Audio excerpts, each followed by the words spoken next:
Bueno, buenas tardes. Les damos la bienvenida a esta jornada donde vamos a hablar sobre el proyecto de reforma del Código Procesal Civil y Comercial de la provincia de Buenos Aires.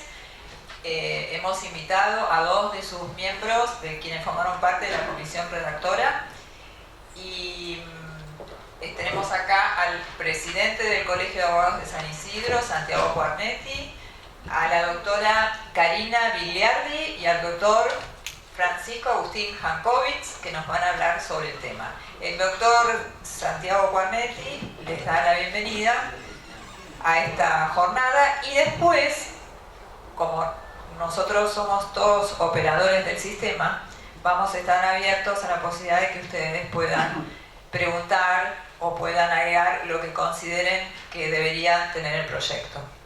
Doctor. Muchísimas gracias, Carola. Bienvenidos y gracias a todos por estar acá.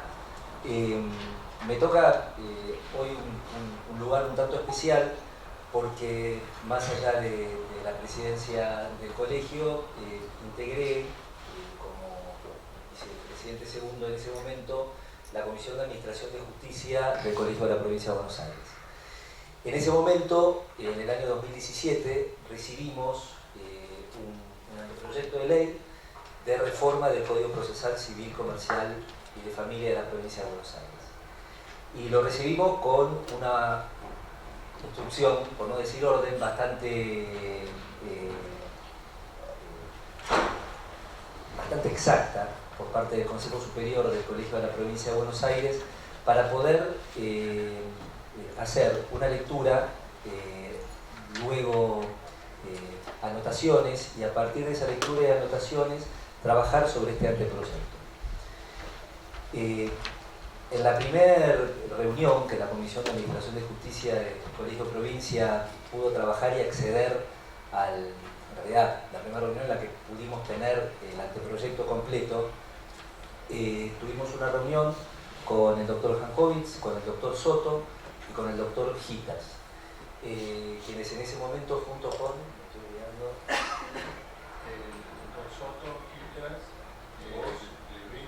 y el doctor Levene, que en ese momento era el presidente del Colegio de Abogados de La Plata, y Grillo Sechino, Pablo Grillo. Lo cierto es que en esa primera reunión, ya con el anteproyecto leído y con algunas explicaciones que tenían que ver fundamentalmente con los principios y con las bases con las que esta comisión había trabajado,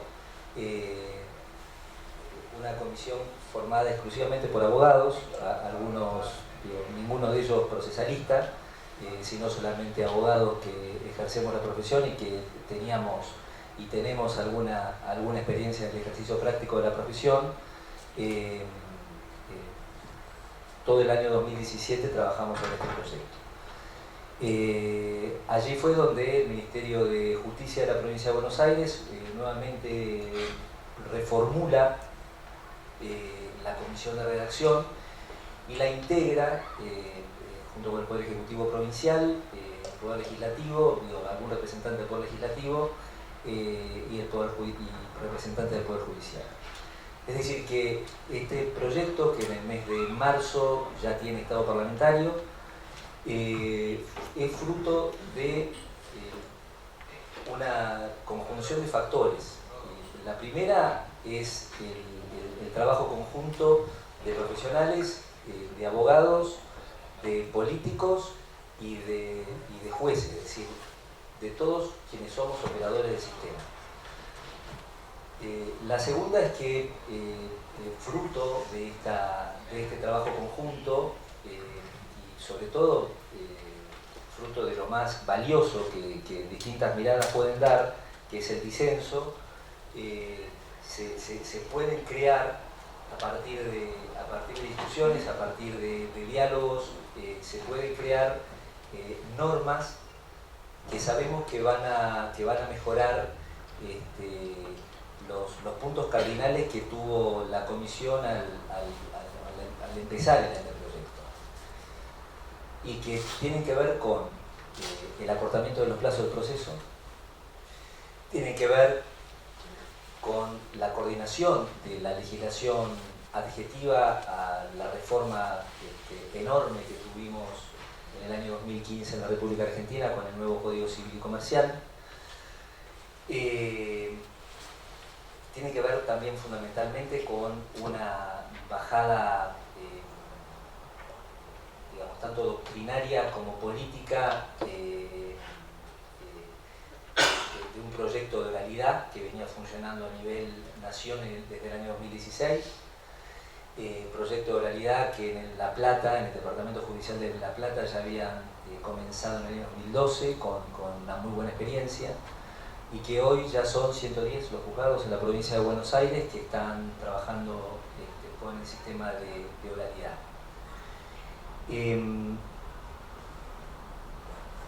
Estas dos directrices, digamos, es decir, tanto la inmediación del juez con su presencia personal del juez o de la jueza, con su presencia personal en la audiencia preliminar, y como en la audiencia de vista de causa, en donde, para los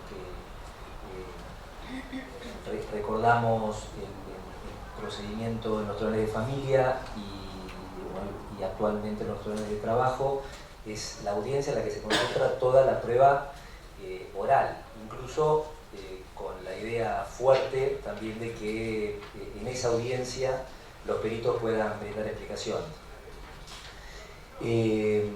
Con los sistemas nuevos de digitalización y de informática son incorporados a la letra del código. Sabemos que hoy nos estamos manejando por medio de acordada de la Corte, y este proyecto lo que hace no es ni más ni menos que receptar todas estas modificaciones de tipo legislativa que la Corte, en uso de sus atribuciones y funciones, acordó, y este código las recepta. Hay algunas cuestiones que son, que yo me señalé acá y que tienen que ver con los ejes centrales que nos rige. Digamos, la puesta en funcionamiento de este proyecto no va a requerir mayor ajuste presupuestario ni en principio una mayor infraestructura. En los tiempos que corren sabemos que esto es muy importante, y la comisión redactora no ha estado ausente de este problema presupuestario que lamentablemente tenemos en la provincia de Buenos Aires. Bueno, ya hablamos de la oralidad y de la inmediación. También la simplificación de la terminología. Creo que esto es algo muy importante y en la que muchos jueces y juezas y algunos abogados estamos trabajando. Poder hablar en un lenguaje técnico, pero que sea entendible. Poder fundar la sentencia. Sabemos que el artículo 3 del Código Civil y Comercial de la Nación, que sabemos que es un código que le da,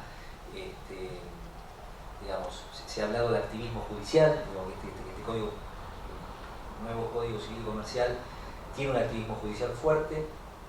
El artículo 3 del código manda a los jueces la argumentación de las sentencias o de sus resoluciones. Y esta argumentación tiene que ser entendible y comprensible por todos, no solamente por quienes somos operadores del sistema, sino fundamentalmente por quienes son quienes usan y quienes deben usar el sistema, que son los justiciables. Entonces, hay otro camino que hace a una de las ideas centrales que tiene el código, y que es facilitar el acceso a la justicia. Creo que esto se lee tanto desde los principios como hasta el final. En tema de sistemas, en la parte de recursos, por ejemplo, simplifica mucho lo que a muchos de nosotros nos costó entender cuando estudiamos Derecho Procesal. Bueno, ¿qué es esto de efecto evolutivo o suspensivo? ¿Y cuándo se relaciona? ¿Y cuándo es libremente? Bueno, lo cierto que después Agustín seguramente va a tocar el tema, pero simplifica enormemente, tanto para los abogados como para los jueces, tanto la forma de interponerlo como la terminología. Se crea un procedimiento para pequeñas causas. Digamos, la oralidad está pensada fundamentalmente para los juicios de conocimiento. Ahora, sabemos que también hay muchos procesos que no merecen, o no porque no merezcan, sino que respetando los principios de debido proceso, de igualdad en el proceso, de igualdad de las partes en el proceso, no necesitan tener audiencia de vista de causa o ser extendidos en el tiempo, perdón. Bueno, la incorporación del proceso de estructura monitoria para algunas ejecuciones, la revisión de cosas juzgadas. En definitiva, creo que otra de las buenas noticias que este proyecto tiene para los abogados y abogadas bonaerenses y para los jueces y las juezas es que respeta de manera, digamos, la estructura del viejo Código del 68 al cual estamos todos bastante acostumbrados. Es decir, que si buscamos, desde un punto de vista de estructura, acá tengo una impresión, buscamos dónde están los recursos y vamos por el artículo 200 y algo, lo vamos a encontrar. Esto, digamos, es un dato menor porque nos va a facilitar a todos la tarea. Lo cierto es que entonces, digamos, para cerrar mi breve y pobre participación acá, era solamente para decirles que abogados, digamos, en ejercicio de la profesión y desde el Colegio de la Provincia de Buenos Aires, como jueces, juezas, el Instituto de Derecho Procesal del Colegio Abogado de La Plata y el Poder Ejecutivo Provincial, hemos tomado la decisión conjunta de ir para adelante y de tomar en nuestras manos lo que los bonaerenses necesitan, y que es una justicia más ágil, un juez y una jueza más cercanos a los problemas, una terminología más sencilla de entender, y un acceso a la justicia irrestricto, y esto no tiene más que ver que con el cumplimiento de nuestras normas constitucionales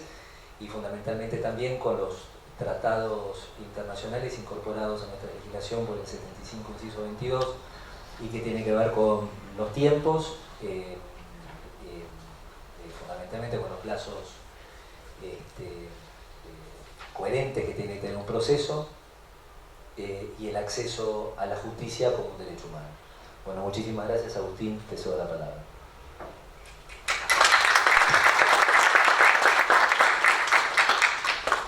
Bueno, antes de escuchar al doctor Agustín Jankowicz, el doctor, vamos a leer por una cuestión formal el currículum abreviado. El doctor es presidente de la Cámara Segunda de Apelación en lo Civil y Comercial del Departamento Judicial de La Plata, codirector de la especialización en Derecho Procesal Profundizado de la Universidad Notarial Argentina con sede en La Plata, profesor de la Maestría de Derecho Procesal en la Universidad Nacional de La Plata, consejero académico del Consejo de la Magistratura de la Provincia de Buenos Aires, director del Instituto de Derecho Procesal de la Universidad Notarial Argentina, integrante de la Comisión de Reforma, como dijimos al principio, del Código Procesal Civil y Comercial de la Provincia de Buenos Aires y de la Nación. Esto es interesante porque también es integrante de la Comisión Reformadora del Código Procesal de Nación y autor de numerosos artículos y obras colectivas. Bueno, doctor Jankowicz, le damos la bienvenida y lo escuchamos. Bueno, muchísimas gracias, buenas tardes a todos y a cada uno de ustedes. Bueno, primero los agradecimientos formales al señor presidente del Colegio de Abogados de San Isidro y por supuesto a la titular del Departamento de Derecho Procesal de este Colegio de Abogados, y fundamentalmente la presencia de ustedes para venir un viernes a la tarde, luego del almuerzo, a compartir algunos conceptos sobre no lo que hay, sino sobre lo que se viene. Simplemente quiero decir que Santiago ha hecho una exposición brillante, que creo que me va a remitir a lo que él dijo, porque realmente ha hecho una, si bien ha sido breve, pero no ha sido para nada pobre, todo lo contrario, ha tocado los puntos cardinales, los puntos exactos sobre los cuales se estructura la reforma. Así que tomo un vaso de agua y muchísimas gracias. Bueno, nada, muchísimas gracias sinceramente a ustedes por estar acá hoy con nosotros. Venimos un poco a comentarles qué es lo que hemos estado haciendo en esto que, como decía, sinceramente lo digo en serio, lo ha tocado muy bien Santiago, a una sinergia de distintas operadores, jueces, abogados, a través de sus representantes, colegio de magistrados, poder ejecutivo, que han venido trabajando. Lamentablemente, hay que decirlo, el único ausente en esto ha sido la Suprema Corte de la Provincia de Buenos Aires, muy lamentablemente. Nos hubiera encantado de que la Corte hubiera tenido un rol activo, simplemente fue su secretario civil a una o dos reuniones y luego no fue más. Y bueno, ahora estamos viendo qué es lo que la Corte va a decir con nuestro código. Y cuando digo nuestro código, no es el código de los redactores, es el código de las instituciones que trabajaron. El código no tiene paternidades, esto creo que hay que aclararlo. Cada uno vinimos a trabajar en pos de una institución. El Colegio de Abogados de la Provincia de Buenos Aires lo ha hecho en forma, realmente con un compromiso que hay que reconocer de los abogados,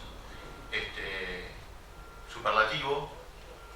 Como dijo el señor presidente, primero fue un anteproyecto del Colegio de La Plata, que luego por el cambio de ministro, por las cuestiones políticas siempre sucede en la Argentina, la comisión que estaba integrada con el primer ministro de Justicia del gobierno de la gobernadora Vidal, cambió, se frenó esa comisión y luego nuevamente a instancias del Colegio de Magistrados de la Provincia de Buenos Aires, con el doctor Mateo, se reactivó la comisión donde estuvimos todos representados y donde estuvimos trabajando mancomunadamente en la sede del Ministerio de Justicia de la Provincia de Buenos Aires. Entonces, lo primero que hay que aclarar es que hay una sinergia de fuerzas de distintos sectores que integran, como decía Carola, la justicia argentina, los distintos operadores. El código no tiene paternidades, digamos, nosotros somos casuales interventores en escribir alguna norma, pero el código pertenece a las instituciones y espero que deje de pertenecer a instituciones y que empiece a pertenecer a los justiciables bonaerenses. En segundo lugar, no se buscó en el código plasmar intereses corporativos en el sentido de, bueno, a ver, quiero tratar de imponer una posición que sea más favorable para el abogado, que sea... Simplemente siempre se trabajó sobre un eje que es el acceso a la justicia y la tutela continua y efectiva, pensando en el artículo 15 de la Constitución de la Provincia de Buenos Aires. Y acá recuerdo una frase de Saint-Exupéry que dice: todos estamos de acuerdo con los fines, el problema es que no nos ponemos de acuerdo con los medios. Cuando hablamos de tutela justicia, de justicia, la tutela efectiva en tiempo razonable, el artículo 15, cuando hablamos del acceso a la justicia, ¿qué contenido le estamos dando a eso? ¿Qué es el acceso a la justicia? Y acá le tenemos que dar un contenido, que es en qué consiste la tutela continua y efectiva. Y lo que tenemos claro es lo que nos enseñó los grandes maestros del derecho procesal, y permítanme en este momento mencionar a Augusto Mario Morelo, porque simplemente pertenezco a la Escuela de Derecho Procesal de La Plata, y él fue el artífice, el maestro con mayúsculas para distintas generaciones entre las cuales me encuentro imbuido, y él comentaba siempre que lo importante del proceso es servir al derecho sustancial. El proceso es el camino para restablecer un derecho sustancial que está lesionado o que se dice vulnerado. Entonces el derecho procesal o las normas procesales no pueden anteponerse a ese derecho sustancial, porque en lo que en términos de la Corte Nacional incurriríamos en exceso de rigor formal o exceso ritual manifiesto. Entonces pensamos darle contenido a esto que veníamos mencionando, que es el acceso a la justicia, que es la tutela judicial efectiva en tiempo oportuno, en tiempo razonable, con este norte, que es la vigencia de los derechos. Y la vigencia de los derechos no en un proceso ficcionado, sino la vigencia de los derechos en un proceso real. Suelo muy de vez en cuando tomar un café antes de entrar a tribunales. Llego bastante temprano, estoy 7:30 más o menos en tribunales, y alguna vez que otra vez me he olvidado la llave de mi oficina, de mi cámara. Bueno, entonces me voy al café de enfrente hasta que a las 8 vengan los empleados. Y Y me he encontrado en algunas, tomando un café, en algunas observaciones, además enfrente de tribunales, no voy a hacer la más, bueno, si voy a decir mute, hay como boxes, entonces está buenísimo ver el abogado de un lado, los tres testigos del otro, entonces, lo cual es genial porque es frente a tribunales, ni siquiera lo hacen en el estudio, digamos, bueno, no sé si hay estudios ahora, pero entonces está buenísimo porque el abogado los prepara para las audiencias que van a tener 8, 8 y media, con los tres testigos adelante, que además hasta por la vestimenta te das cuenta que son los testigos y el que es abogado, porque el único que está con saco y corbata es él. Y entonces, no niegue, yo los miro del otro lado y digo, bueno, esta es la justicia que queremos. Entonces yo voy a ser de juez y ellos van a ser como que vieron una situación y yo voy a creer que esa situación que ellos dicen que vieron es la situación real y después vamos a sacar una sentencia, como también decidió Santiago, una cita de normas. Es más, si citamos al Tribunal Europeo de Derechos Humanos, qué calidad jurídica que tiene este juez, pero de los hechos nada, de la resolución de conflicto nada. Entonces tenemos este doble juego que es hacer un código previsible y simple, pero que haya un proceso real, que resuelva los conflictos de la gente. No que sea una justicia formal y burocrática y hasta ficcionada, buscando dar a destiempo una solución formal a un conflicto real. Digo a destiempo porque todos somos operadores y cuando a mí me llegan los expedientes a la Cámara, miro de cuándo fueron los hechos o cuándo se entabló la demanda.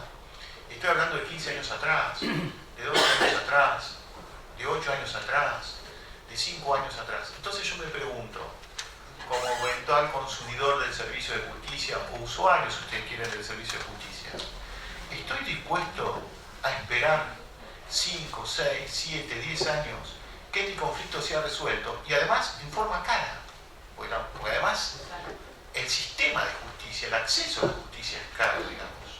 No digo que haya beneficio litigar para todos y todas, no me refiero a eso. Lo que me refiero es que el hecho de transitar por la justicia es un sistema lento y es un sistema caro, y eso atenta contra el acceso a la justicia.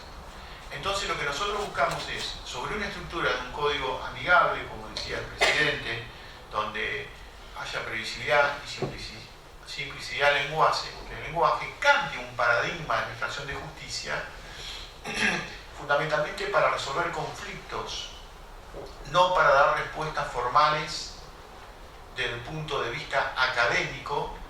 Eso está muy bien para las universidades, ojo, no estoy menospreciando lo académico, digo que cada cosa en su ámbito, como decía también el presidente o Carola, Santiago Carola, son herramientas para resolver ¿qué? Resolver conflictos.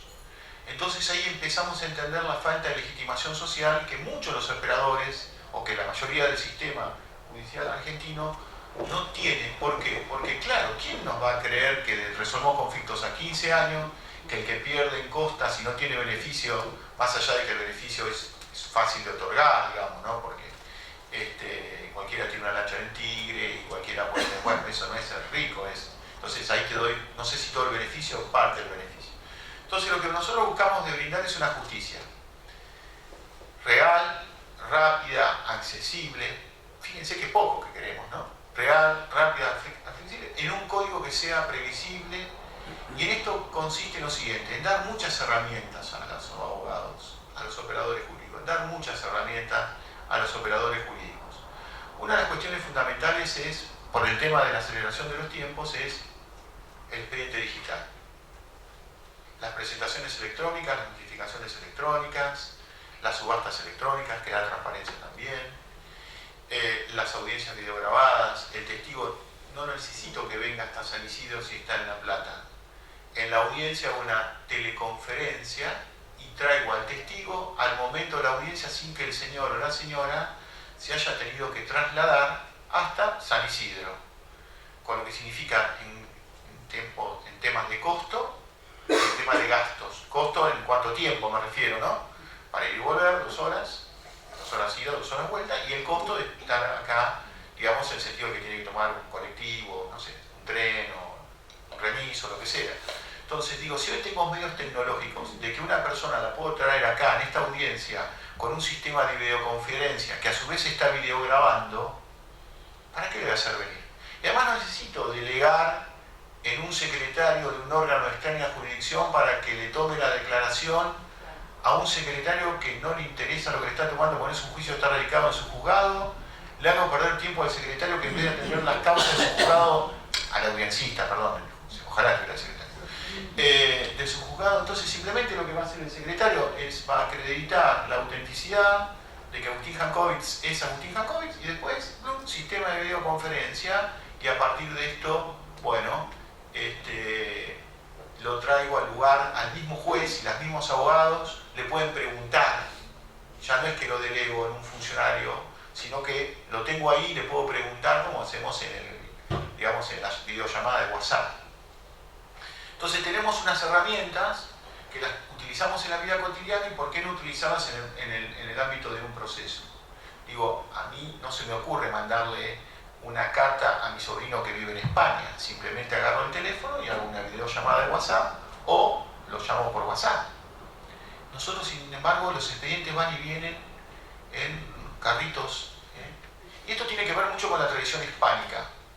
Cuando uno va al Superior Tribunal de Justicia, al Supremo en España, ve a la mañana que son buenísimos los carritos, porque parecen los carritos que utilizan las cirugías en las clínicas nuestras, de acero inoxidable, pero están buenísimos la calidad de los carritos, no son los nuestros, no es la zorra esa que tiene que hacer fuerza, pero otros dan expedientes. Entonces ves cómo circulan un montón de expedientes. Ahora, cuando uno va a algún juzgado federal de Estados Unidos, o cuando va, yo lo he visto hace muchos años atrás, ve la pantalla gigante en 2 o 3, y a lo sumo ve unas pequeñas files, algunos pequeños expedientes, que son los legajos documentales.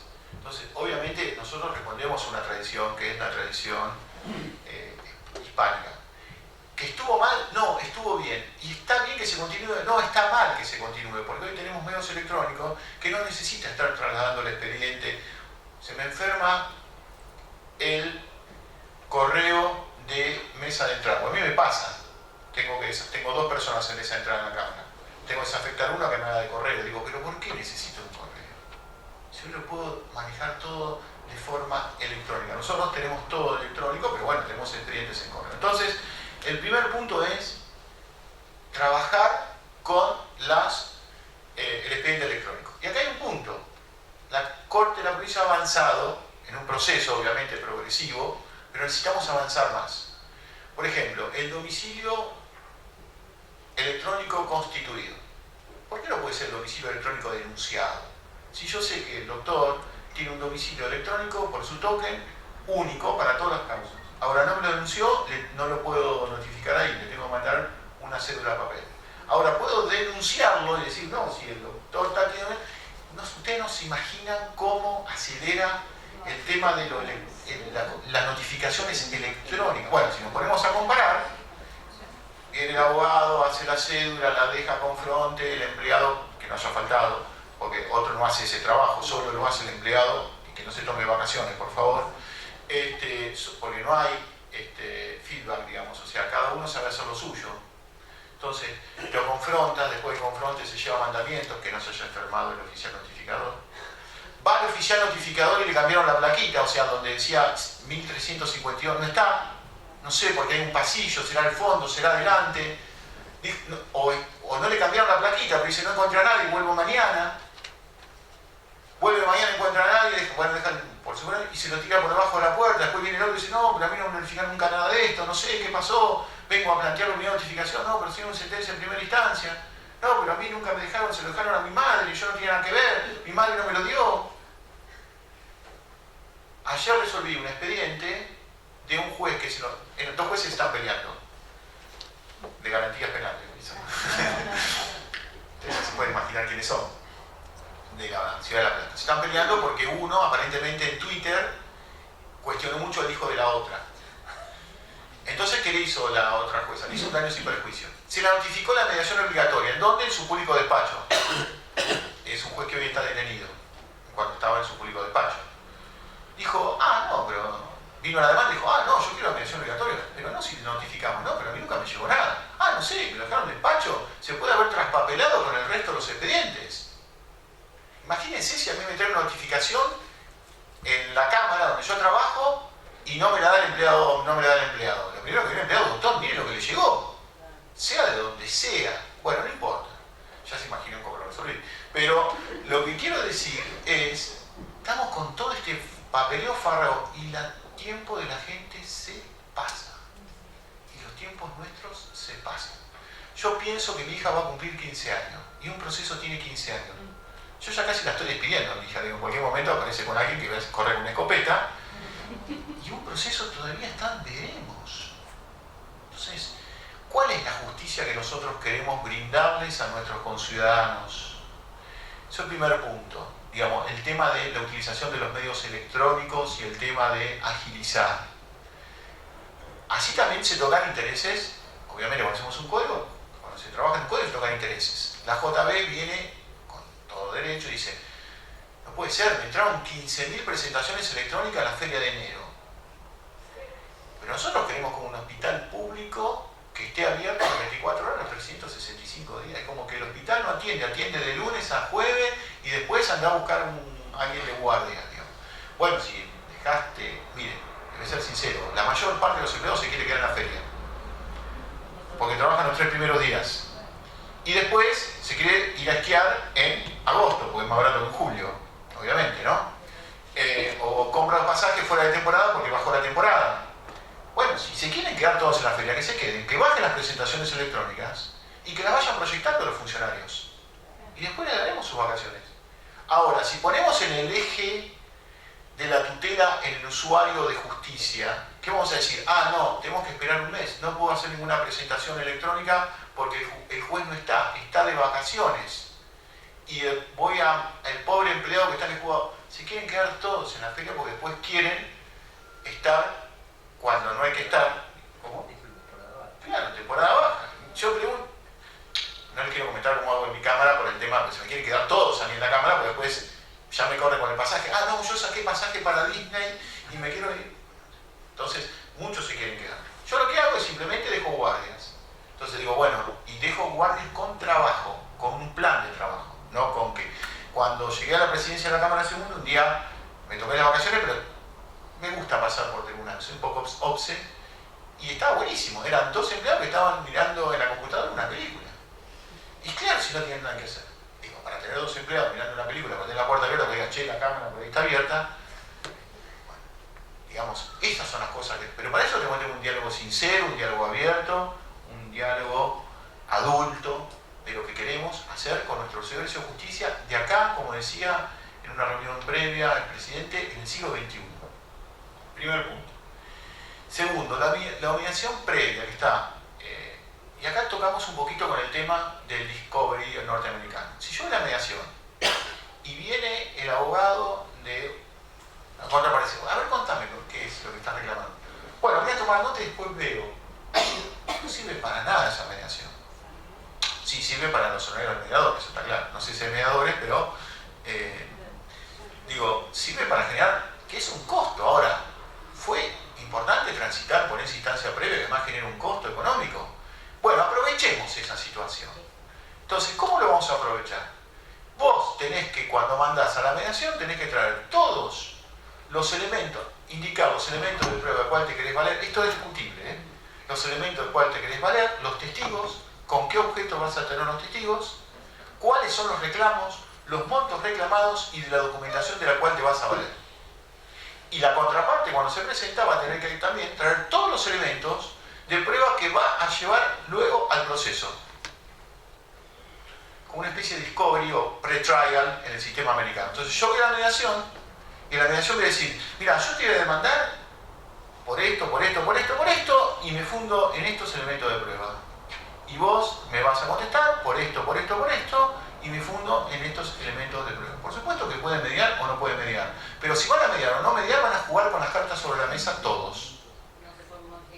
Y las cartas dadas vuelta, salvo que aparezcan hechos nuevos, que aparezca nueva documentación, que debidamente fundado, pero en principio no.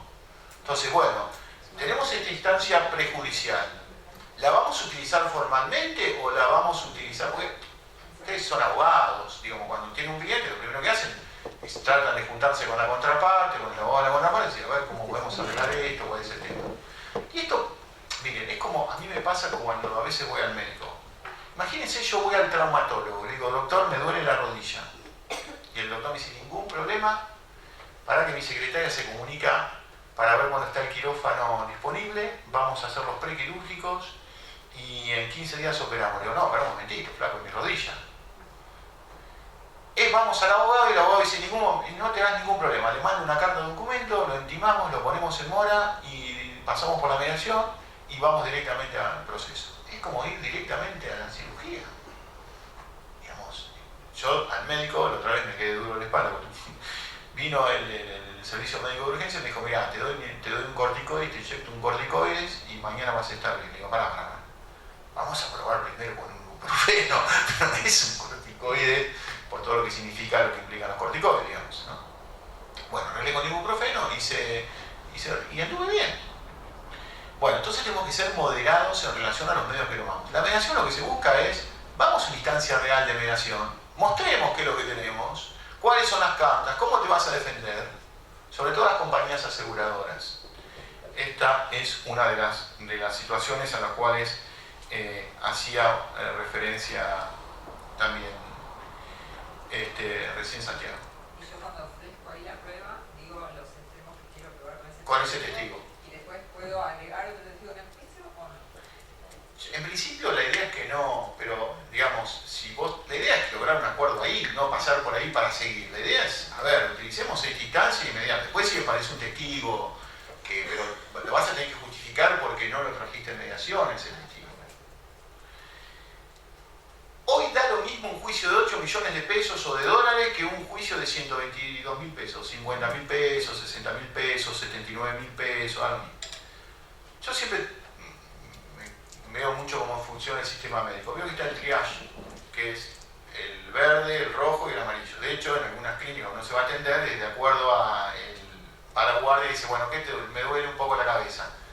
Verde. Viene uno que viene todo lastimado, rojo, lo atienden, aunque haya llegado después, lo atienden antes. Obviamente, eso tiene que ver con la urgencia.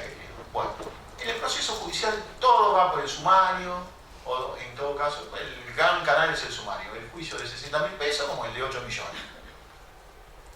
Entonces, dijimos, no podemos generar un mismo proceso para causas de distinta entidad y de distinta complejidad. Y así se creó lo que llaman los small claims en el sistema americano y lo que serían las pequeñas causas en el sistema nuestro. Entonces, los menores a 120 ius, única instancia oral, actuada, formularia, con toda la prueba actuada, menor a 120 ius. Entonces, eso lo resuelve el juez en única instancia, oral, actuada, formularia, van los abogados, se acabó, señor, no hay apelación. Lo resolvemos acá. Por supuesto que va a mediación. La pregunta que ya sé que me van a hacer, ¿y la doble instancia como garantía convencional? Cuando entramos en un debate, si vemos la Corte Interamericana, pareciera que la doble instancia es una garantía convencional, el 8.2H y el 25 del pacto.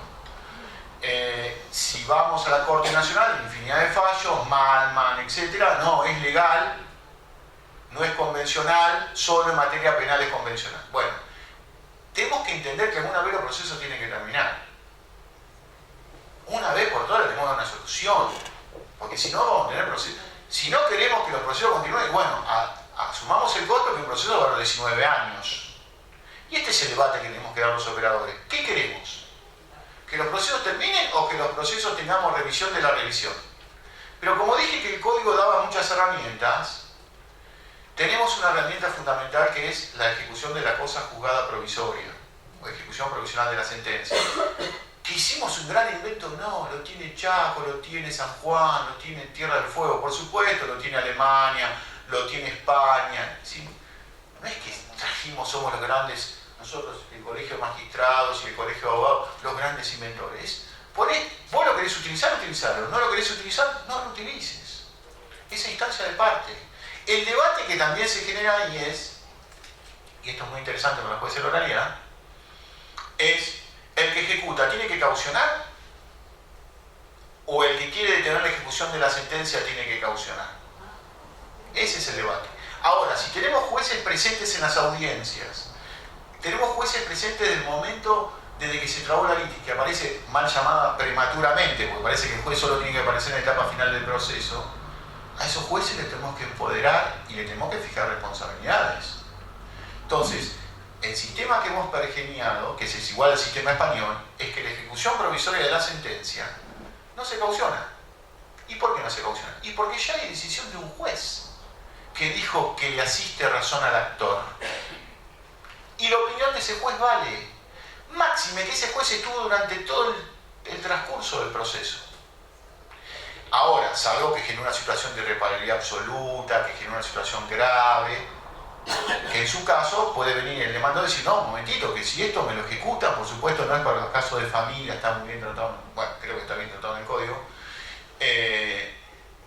lo que va a hacer es, no, un momentito, yo vengo a caucionar, no quiero que me ejecuten la sentencia, yo voy a poner una garantía real para evitar que esa sentencia se haga. ¿Y esto qué significa para el operador de derecho? Nos jugamos mucho en primera instancia, ¿eh? No es que, che, bueno, si no nos va bien acá, vamos allá, vamos a la Cámara. El proceso debería ser de la primera instancia, como debería ser todo. El proceso, el órgano natural del proceso es la primera instancia. La Cámara es un órgano de revisión, no es el lugar original, el lugar. La Cámara tiene que entrar y salir del proceso para realizar determinadas decisiones. Entonces, el proceso es la primera instancia. Hay que jugar en la primera instancia, no que después tenemos la Cámara y si no nos va bien, tenemos la Corte y si no tenemos el Federal y si no vamos a la Comisión Interamericana para que nos habilite la Corte Interamericana y si no vamos. Entonces, ojo que está, bueno, no lo querés ejecutar, no querés. Si el juez determina que sí, que es de posible reparación ulterior, de ejecución provisoria de la sentencia, el actor le queda a su vez la posibilidad de caucionar. No, igualmente la quiero ejecutar esta sentencia, ahora vengo y viniendo caución. Vuelvo a decir, ¿es una herramienta imperativa? No, es una herramienta. ¿La van a utilizar? Y no sé, al principio no. Pero seguramente después, cuando tienen sentencias de dos, porque también es para primera y segunda instancia, de dos instancias, y me pone la chicana de la aplicabilidad de ley, que además tengo una buena noticia para ustedes, que en la aplicabilidad de ley sacamos el monto mínimo para recurrir. Y esa es una muy buena noticia para los abogados. ¿Por qué? Porque soy presidente permanente de una Cámara, no soy transitorio. Y 6 años y 7, tengo 13 años de camarista, más o menos. El 90 y pico % de las muere en segunda instancia porque no da el monto para recurrir con los 500 ius. Ahora, ¿y por qué esto así? Y porque la Corte tiene el 31 bis en la 5827 y la Corte tiene el certiorari negativo, por más que cumpla los requisitos objetivos, sentencia definitiva, monto de depósito, dice, no, con la sola enunciación de la norma y la causal, yo ya la tengo la doctrina legal tal, así que te lo saco en una canilla. Pero también tiene el certiorari positivo en el tercer párrafo del artículo 31 bis, que es cuando no dé el monto, la Corte puede, a su sana discreción y excepcionalmente, bueno, pongámosle la norma. Si en el Código Procesal tenemos escrito una cosa y en una norma de una ley orgánica tenemos escrito otra, que por más que cumpla todos los requisitos, la Corte me dice, no lo voy a estudiar, o por más que no cumpla los requisitos del monto, dice, me interesa estudiarlo, lo cual me parece muy bien, traslademos eso al texto del Código. ¿Y esto qué significa? Que todos los expedientes que llegan a la Cámara son potencialmente llegar a la Corte. Entonces no le vamos a dar igual trato al que el de 60.000 pesos, pues no tenemos la suma de gravámenes que hay en Nación, ustedes lo saben, los 42, al que tiene 8 millones de pesos. Depende del trámite que continúe, ¿verdad? Es decir, ya es una cuestión de estructura o de trámite como el carril procesal. Bueno, esa es la buena noticia para los abogados, vamos a ver qué dice la Corte. Vamos a ver cómo termina la historia. Pero alguien tiene que empezar a decir las cosas en Argentina como son. Vos tenés esto en el Código Procesal y tenés esto en la ley orgánica. Entonces me decís, imagínense un extranjero que le explicamos esto, un sistema, cómo funciona. ¿Cómo estamos de tiempo? Pues yo ni arranqué todavía, un extranjero, mira, vos para llegar a la Corte de la Provincia de Buenos Aires deberías estar con jueces de Portugal en la Corte de la Provincia de Buenos Aires, con el actual presidente de la Corte, una visita institucional, y ellos preguntaban cómo era la competencia de la Corte. Imagínense explicar a los jueces de Portugal. Bueno, mirá, si vos tenés sentencia definitiva, equiparable definitiva, un monto mínimo de 500 ius y haces un depósito, salvo que vengas con beneficio litigar sin gasto, la Corte va a entrar. Pero hay una norma medio escondida en la ley orgánica que te dice que a pesar de que cumplas eso, la Corte puede entrar. Los otros días me tomé el trabajo de averiguar cuántas veces había entrado a la corte en uno que le hubiera dado el monto. Está circulando uno. ¿Qué saben cuál es? El pagaré de consumo. Es un expediente Junín. Claro, un poco tarde, ¿no? ¿No les parece? Digamos, cuando hay una jurisprudencia tan variada. Entonces, hagamos la regla de esto. A ver, hagamos la regla de que todo puede ir a la corte. Y que la corte, a su sana discreción, como corresponde, como órgano casatorio que es, tampoco la vamos a llegar a la corte de expediente, determine, esta es una cuestión que tiene un valor social, por ejemplo, el pagaré del consumo, pero que el monto no da, porque es un monto de 5.000 pesos. Pero a mí me interesa unificar jurisprudencia entre la Cámara de la Plata, San Isidro, Azul, Junín, con todos criterios. Entonces, esta es una de las incorporaciones. Bueno, la oralidad, no simplemente voy a decir los datos, la verdad me olvidé de traer el informe ejecutivo de los 36 meses, nosotros arrancamos Justicia de Nación, Justicia 2020 arrancó en la provincia de Buenos Aires con 56 jueces, el proyecto de la Justicia Nacional arrancó en la provincia de Buenos Aires, qué paradoja también, ¿no? Arrancar la Justicia de Buenos Aires, la Justicia Nacional, digamos. Con 56 jueces, hoy lo acaba de decir el señor presidente, Santiago, hay 110 jueces y 19 departamentos judiciales. Una tasa de celebración muy alta de la audiencia, una tasa de conciliación altísima también a nivel provincial, entre audiencias. Por supuesto nos faltan peritos. Estaría genial que el perito venga a la audiencia y nos explique. No tenemos peritos porque están más remunerados, porque, bueno. Voy a hacer, de paso, que te interrumpo. Sí, por dos cosas. Voy a hacer hacemos un minuto de propaganda y un minuto de propaganda. la tanda. Bueno, vos, Agustín, con presidente de la Corte, tenés trato más de la Cámara. No. Bueno, presidente de la Corte, sí. Tenés trato más fluido que yo, pero ayer estuvimos en la Corte y uno de los temas que tratamos precisamente era este, también dice 600.000 pesos. Para llegar a la Corte, está claro que es una barbaridad, así que están estudiándolo, en principio están dando vuelta para ver cómo desde un punto de vista funcional se puede bajar ese número. Y el segundo tema, con respecto al tema perito, que bien dice Agustín, obviamente todos sabemos en la provincia de Buenos Aires, y digo, los que ejercemos la profesión y los magistrados que veo que hay, el enorme problema que tenemos. Así que hay un proyecto que salió también de Colproba, de ley de peritos, y hay un proyecto de acordada también que le hicimos acercar a la Corte, primero, digo, en dos palabras, simplificar el acceso de los peritos al sistema. En segundo lugar, bajar el nivel sancionatorio que hoy tienen las acordadas cuando no cumplen un plazo, cuando no se presentan en plazo las pericias, adelantar los honorarios, y para que esto funcione desde un punto de vista de adelanto de honorarios y que esto no pese sobre las partes, sino pese sobre el costo del proceso, que esto venga de un fondo de financiamiento. Este fondo de financiamiento al principio va a tener que soportarlo, el costo va a tener que soportarlo o bien el presupuesto de la Corte o bien el presupuesto de la provincia de Buenos Aires. En principio, por lo que estuvimos viendo con el licenciado Trabuco, y ayer le pasamos también el tema al presidente de la Corte de la provincia. Así que esperemos que entre en estado legislativo prontamente un proyecto de ley que tiende a facilitar la tarea de peritos y esencialmente a que podamos tener en la provincia de Buenos Aires. Ayer me contaba un colega que hay una sola peritón médica en el Departamento Judicial de Manuel General Rodríguez, que tiene 1.500 causas. Es imposible que esta mujer, para todo el mundo es imposible. Así que, bueno, otro de los temas a solucionar en la provincia que no es un dato menor. Exactamente, uno de los grandes temas que con la oralidad, ¿no? Con el tema de la oralidad, la falta del perito, la presentación del informe pericial ante la vista de causa. Maximizamos los recursos ordinarios, la interlocutoria, la revocatoria sirve para la providencia, sirve para interlocutorias, digamos, sirve para todo, la providencia simples interlocutorias. Tengo una mala noticia porque el recurso se presenta y se funda en el mismo momento, obviamente hay 10 días para el recurso libre. Entonces ya no es que apelo, a mí tenía un abogado odontológico que me apelaba todo, después desistía. Claro, en el apelo leía más o menos la sentencia si le convencía y después directamente desistía del recurso.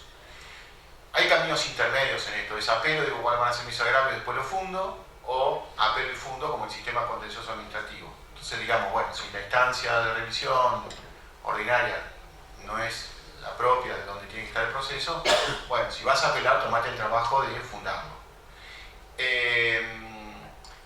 Y por supuesto está la posibilidad, que espero que la aprovechen, los abogados penalistas lo han aprovechado porque en la Cámara de La Plata tenemos, es raro el sistema, porque tenemos las resoluciones, hay un juez notarial para toda la provincia de Buenos Aires, que está en la ciudad de La Plata, cuando se sancionan a los escribanos por su función. De ese juez notarial va a conocer la Cámara Civil el recurso, pero se aplican las normas del Código Procesal Penal. Es rarísimo. O sea que nosotros somos en la revisión del juez notarial, en las sanciones que ponga el juez notarial, con un sistema de procesal penal, digamos, para el cual hay que hacer reserva de recursos, bueno, no sé. Pero, y esto sí es importante, tiene la posibilidad, y los abogados lo hacen, de, además de fundar el recurso, de que se los escuche in voce para también expresar ante el juez, ampliar los fundamentos del recurso o aclararlo. Y la verdad es que lo usan. Me ha tocado, doctor, bueno, voy a hacer uso de esta prerrogativa, no me acuerdo de 400 y pico, no me acuerdo cuál es el artículo, y vienen y nos explican el recurso. Por supuesto que uno también aprovecha y le hace preguntas en relación, pues no es que ya que venís voy a leer el recurso a ver si me está diciendo más o menos lo mismo que escribiste. Entonces, eso está bueno. Nosotros prevemos para el proceso civil y comercial la posibilidad de que si las partes o alguna de las partes lo solicite una reunión con la Cámara para ampliar los fundamentos del recurso, como es el sistema penal, quizá alguno de ustedes lo haga, pues la Cámara está obligado a recibir. Un tema aparte es qué pasa con la oralidad en la segunda instancia, ¿no? Pero bueno, es un tema aparte, la doctora Carola me ha dado 10 minutos, no quiero abusarme de eso, porque después lo interesante van a ser las preguntas de ustedes, que vamos a intentar contestar, si no vamos a salir corriendo. Así que bueno, nada, simplemente lo que hemos querido tratar es de darle mayores instrumentos, de dotar de mayor potencialidad, de hacer un código simple en lenguaje, ya no es con efecto devolutivo, no devolutivo, a doble efecto, también no entendí mucho ese doble efecto, porque es suspensivo, devolutivo, además devolutivo está mal utilizado, porque devolver a la competencia tenía que ver con la Casa de India, bueno, que ese sería el no suspensivo, pero en realidad, entonces los recursos van a ser simples, amplio, restringido, directo, inmediato o no inmediato, suspensivo o no suspensivo, punto. Se unifican los plazos, aclaratoria, revocatoria, 5 días, ¿no? 3 y 5, depende, primera instancia, Cámara, y no sé qué, y no, la providencia simple, pero si causa agravante irreparable. Entonces me llegan casos de aclaratoria con apelación en subsidio, digo, pero no está previsto la apelación en subsidio por una aclaratoria, pero sí una revocatoria. Bueno, una serie de circunstancias que tratamos de simplificar.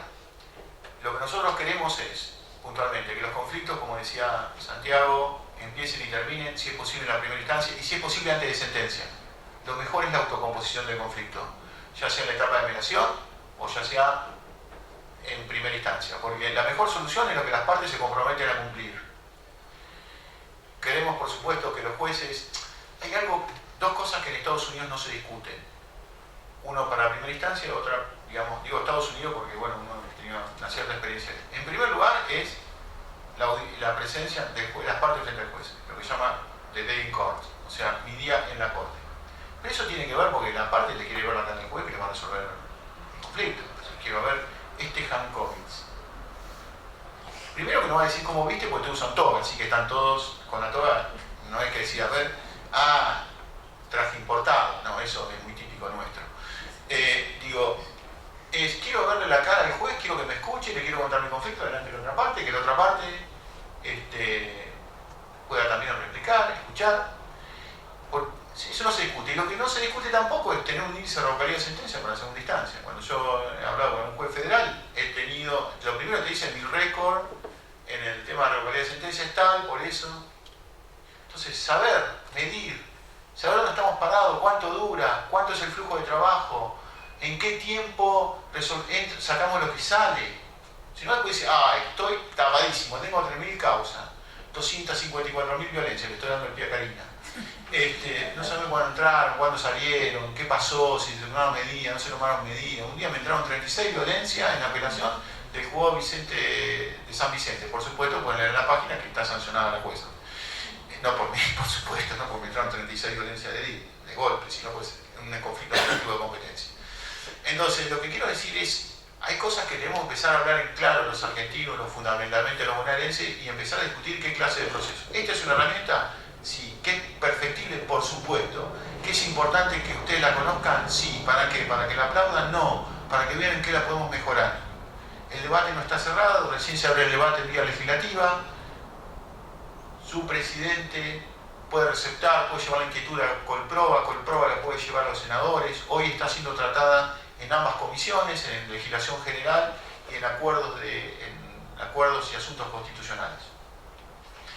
Creemos nosotros que estas son las herramientas para una justicia actual, que satisfaga en realidad, no nominalmente, la tutela justicia efectiva en tiempo razonable, obviamente toca intereses de todas las partes, obviamente rompe zona de confort, por supuesto que nos rompe zona de confort, obviamente que nos exige el cambio, pero un cambio que sea razonable, que sea previsible, un cambio que sea simplificado, un cambio que trate de mejorar la situación. Miren, una vez estuve dando una charla en La Matanza por el tema de la oralidad. Y una jueza se paró y me dijo, doctor, ¿puedo decir algo? Sí, por supuesto. Doctora, mire, que tengo más trabajo, claro que tengo mucho más trabajo, pero ¿sabe qué? Me siento realmente jueza. Cuando estoy con las partes, cuando les hablo, cuando escucho, cuando intervengo, cuando me involucro en el conflicto. Y les puedo asegurar que yo lo veo en la Cámara, porque nosotros hoy estamos discutiendo un juicio, que es el típico juicio de desalojo, que alega el demandado. Animus domini. No, yo poseo, yo digamos, no, posesión, no, animus domini, perdón. Poseo y vivo acá y crié a mis hijos, hice los cumpleañitos de mis hijos y en realidad... Uno que los papeles dice, sí, realmente la señora posee. Ahora, cuando va a la audiencia, que vemos los videos, cuando va a la audiencia, la jueza dice, bueno, usted puede ser, dígame una cosa. Y yo al dueño no lo conozco. Sucede que los dos se llamaban Herrera. Ah, usted el dueño no lo conoce. ¿Su padre cómo es? Herrera. ¿Y el otro Herrera quién es? Es mi tío, pero no lo conozco. O sea que usted está viviendo en lo que era la casa de su tío, que es el actual legitimado del desalojo. Sí, pero en realidad, y usted ya sabían. Entonces, una cosa es la justicia. Veníamos hablando con Karina recién en el auto y decíamos, no es que la oralidad es un poco mejor que la otra justicia, no, es otro tipo de justicia. Pues yo compro los papelitos, veo los testigos y sí, este hombre posee, tiene que ir por una acción real, una reivindicatoria, no puede venir con un desalojo, que es una acción personal. Ahora, cuando empezás a hablar y escarbar y preguntás, empezás a darte, te involucrás en el, pero no involucrar en la pérdida de parcialidad. Te das cuenta cuál es la realidad de lo que están llevando los papeles. Y le digo la verdad, las personas que pierden los juicios, lo pueden decir los jueces de la oralidad, saben que van a perder y saben que perdieron bien. No saben que la culpa es del abogado, porque ¿saben lo que pasa? Van y ven al abogado y dicen, tengo 3 testigos, doctor, que dicen, cuando lo escuchan en la audiencia oral, dice, ¿usted está seguro de otra cosa? No, la verdad que no estoy tan seguro. Entonces el testigo que era el que nos salvaba del juicio, cuando lo ve la parte que dice, no, la verdad que no estoy tan seguro, porque pasó tantos años atrás, debería ser sincero, no, creo que fue así. Entonces, lo que estamos discutiendo con este código es, ¿queremos seguir una justicia ficcional o queremos empezar a tener una justicia real con el verdadero involucramiento de los protagonistas? Por supuesto que con un código no se cambian conductas, para lo cual implica el esfuerzo de todos y cada uno de nosotros, pero para que seamos creíbles frente a una sociedad que si algo reclama es justicia. Muchísimas gracias.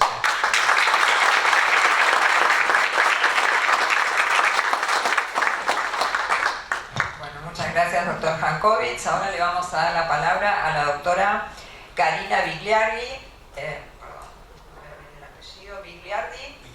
Vigliardi, que es especialista en Derecho de Familia, es profesora de la Universidad Nacional de La Plata y es jueza de un juzgado de familia en el Departamento Judicial de La Plata. Bueno, buenas tardes a todos. Muchas gracias por la invitación. Yo voy a ser bien breve porque, bueno, obviamente que lo que venimos a buscar son las preguntas de ustedes. y porque realmente las exposiciones de Santiago y de Agustín han hablado mucho de la intencionalidad de lo que tenemos en el código.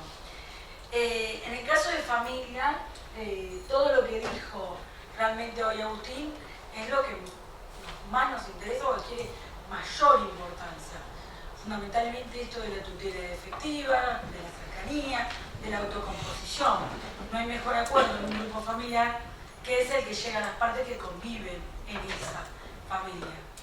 Por eso nosotros cuando proyectamos, pues fuimos varios, las que en realidad fuimos, vamos a hablar en femenino porque fuimos todas mujeres, la de familia, con la doctora Bermejo, con la doctora Mendolari, con la doctora Beriani.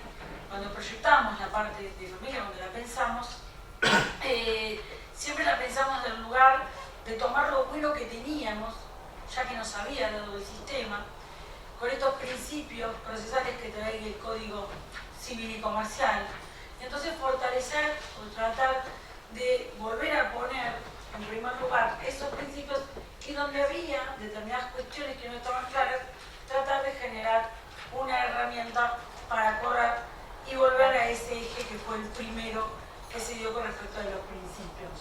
Entonces por eso conservamos los lineamientos, tomamos los principios. Una cosa que sí era urgente en el derecho de familia, en la parte de familia, era la adecuación terminológica.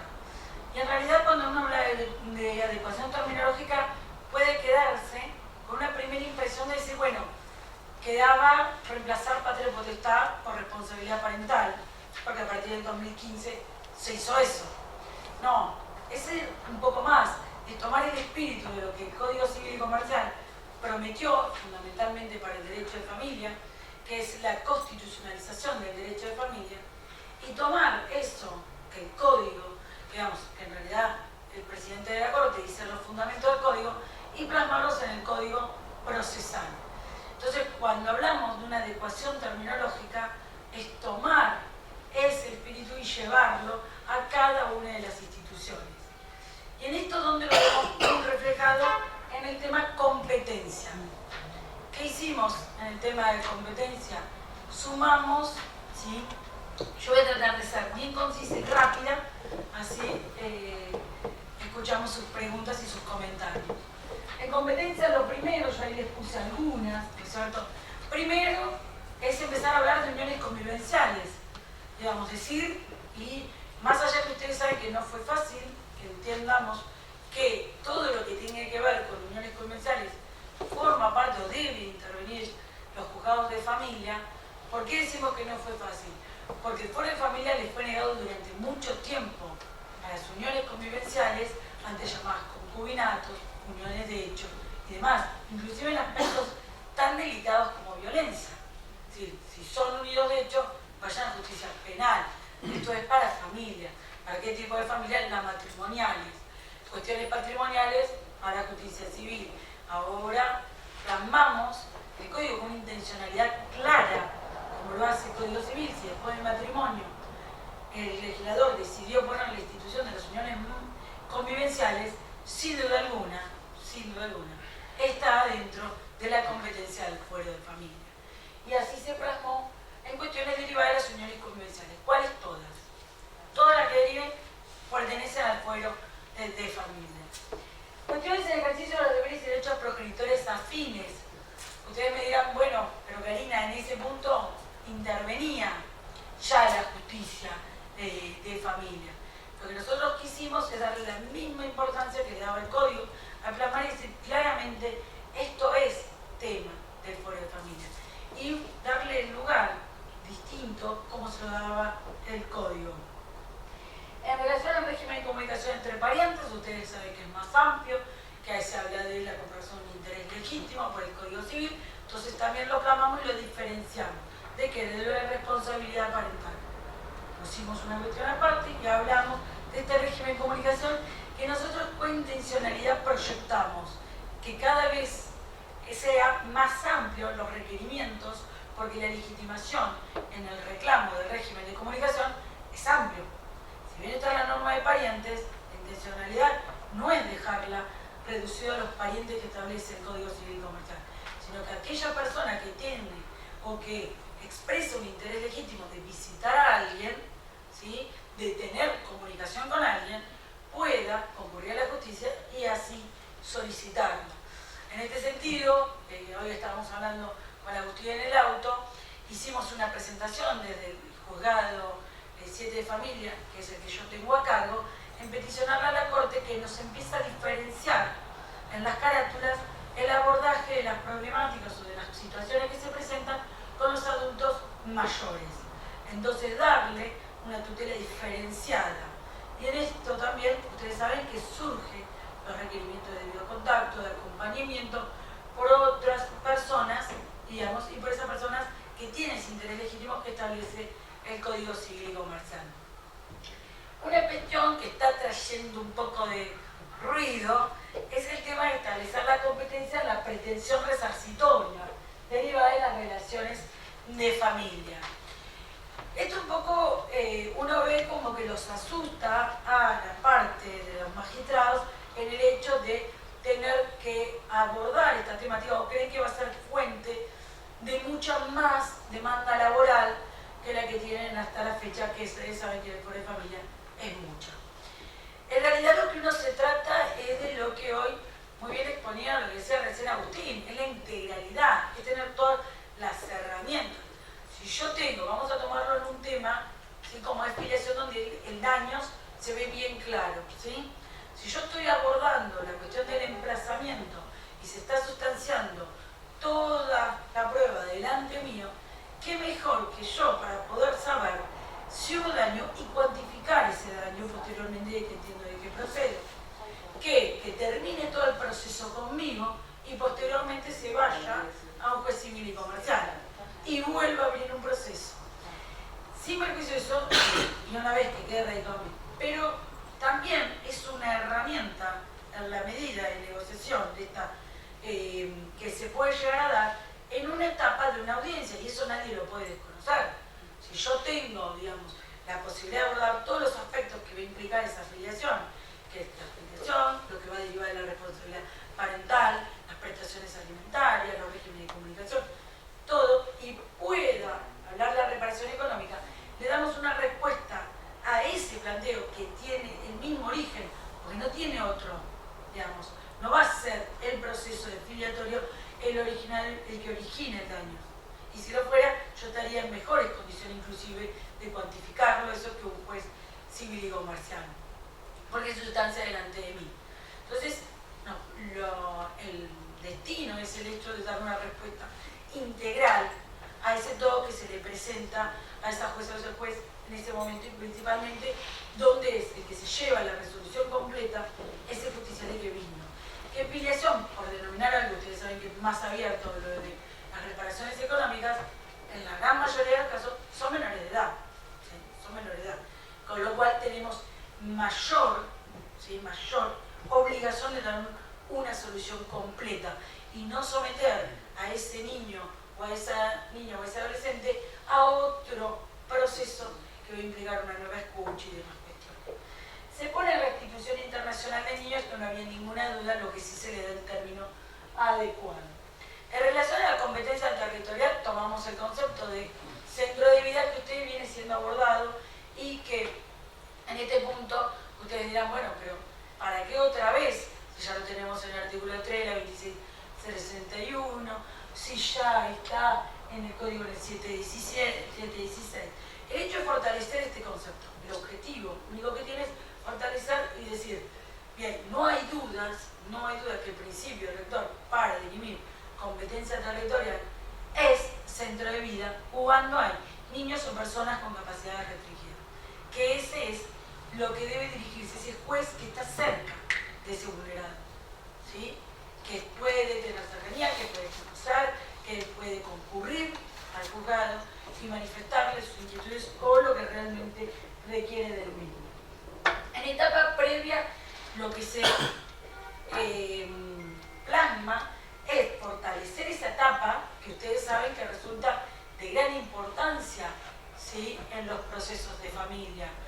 Si bien está contemplado la mediación previa y se le exima a las partes, salvo las causas, los temas que quedan excluidos como matrimonio, ¿sí? Adopción y filiación, porque pues son de orden público, indisponibles para la parte, por lo tanto no puedo acordar absolutamente nada.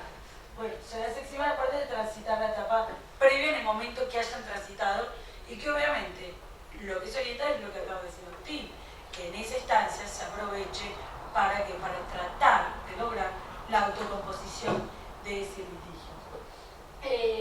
En agotamiento de la etapa previa, en el 768, lo que se va a ver es un gran detalle de lo que se intenta decir al final, pero que no sea un simple cierre, ¿sí? De etapa previa, como que no haya servido de nada todo lo que se hizo, ese tiempo que consumieron ustedes como abogados, ese tiempo que consumió la consejera o el consejero, sino que sea un informe, ¿sí? Real, donde se plasmen las partes, ¿sí? Las posiciones de cada una de las partes, y que eso, ya cuando se abre la etapa de conocimiento, sea un piso, es decir, si yo ofrecí una determinada cuota alimentaria en la audiencia de etapa previa, después en la etapa de conocimiento, que no sea uno menos, es ese piso de mínima, y después voy por encima.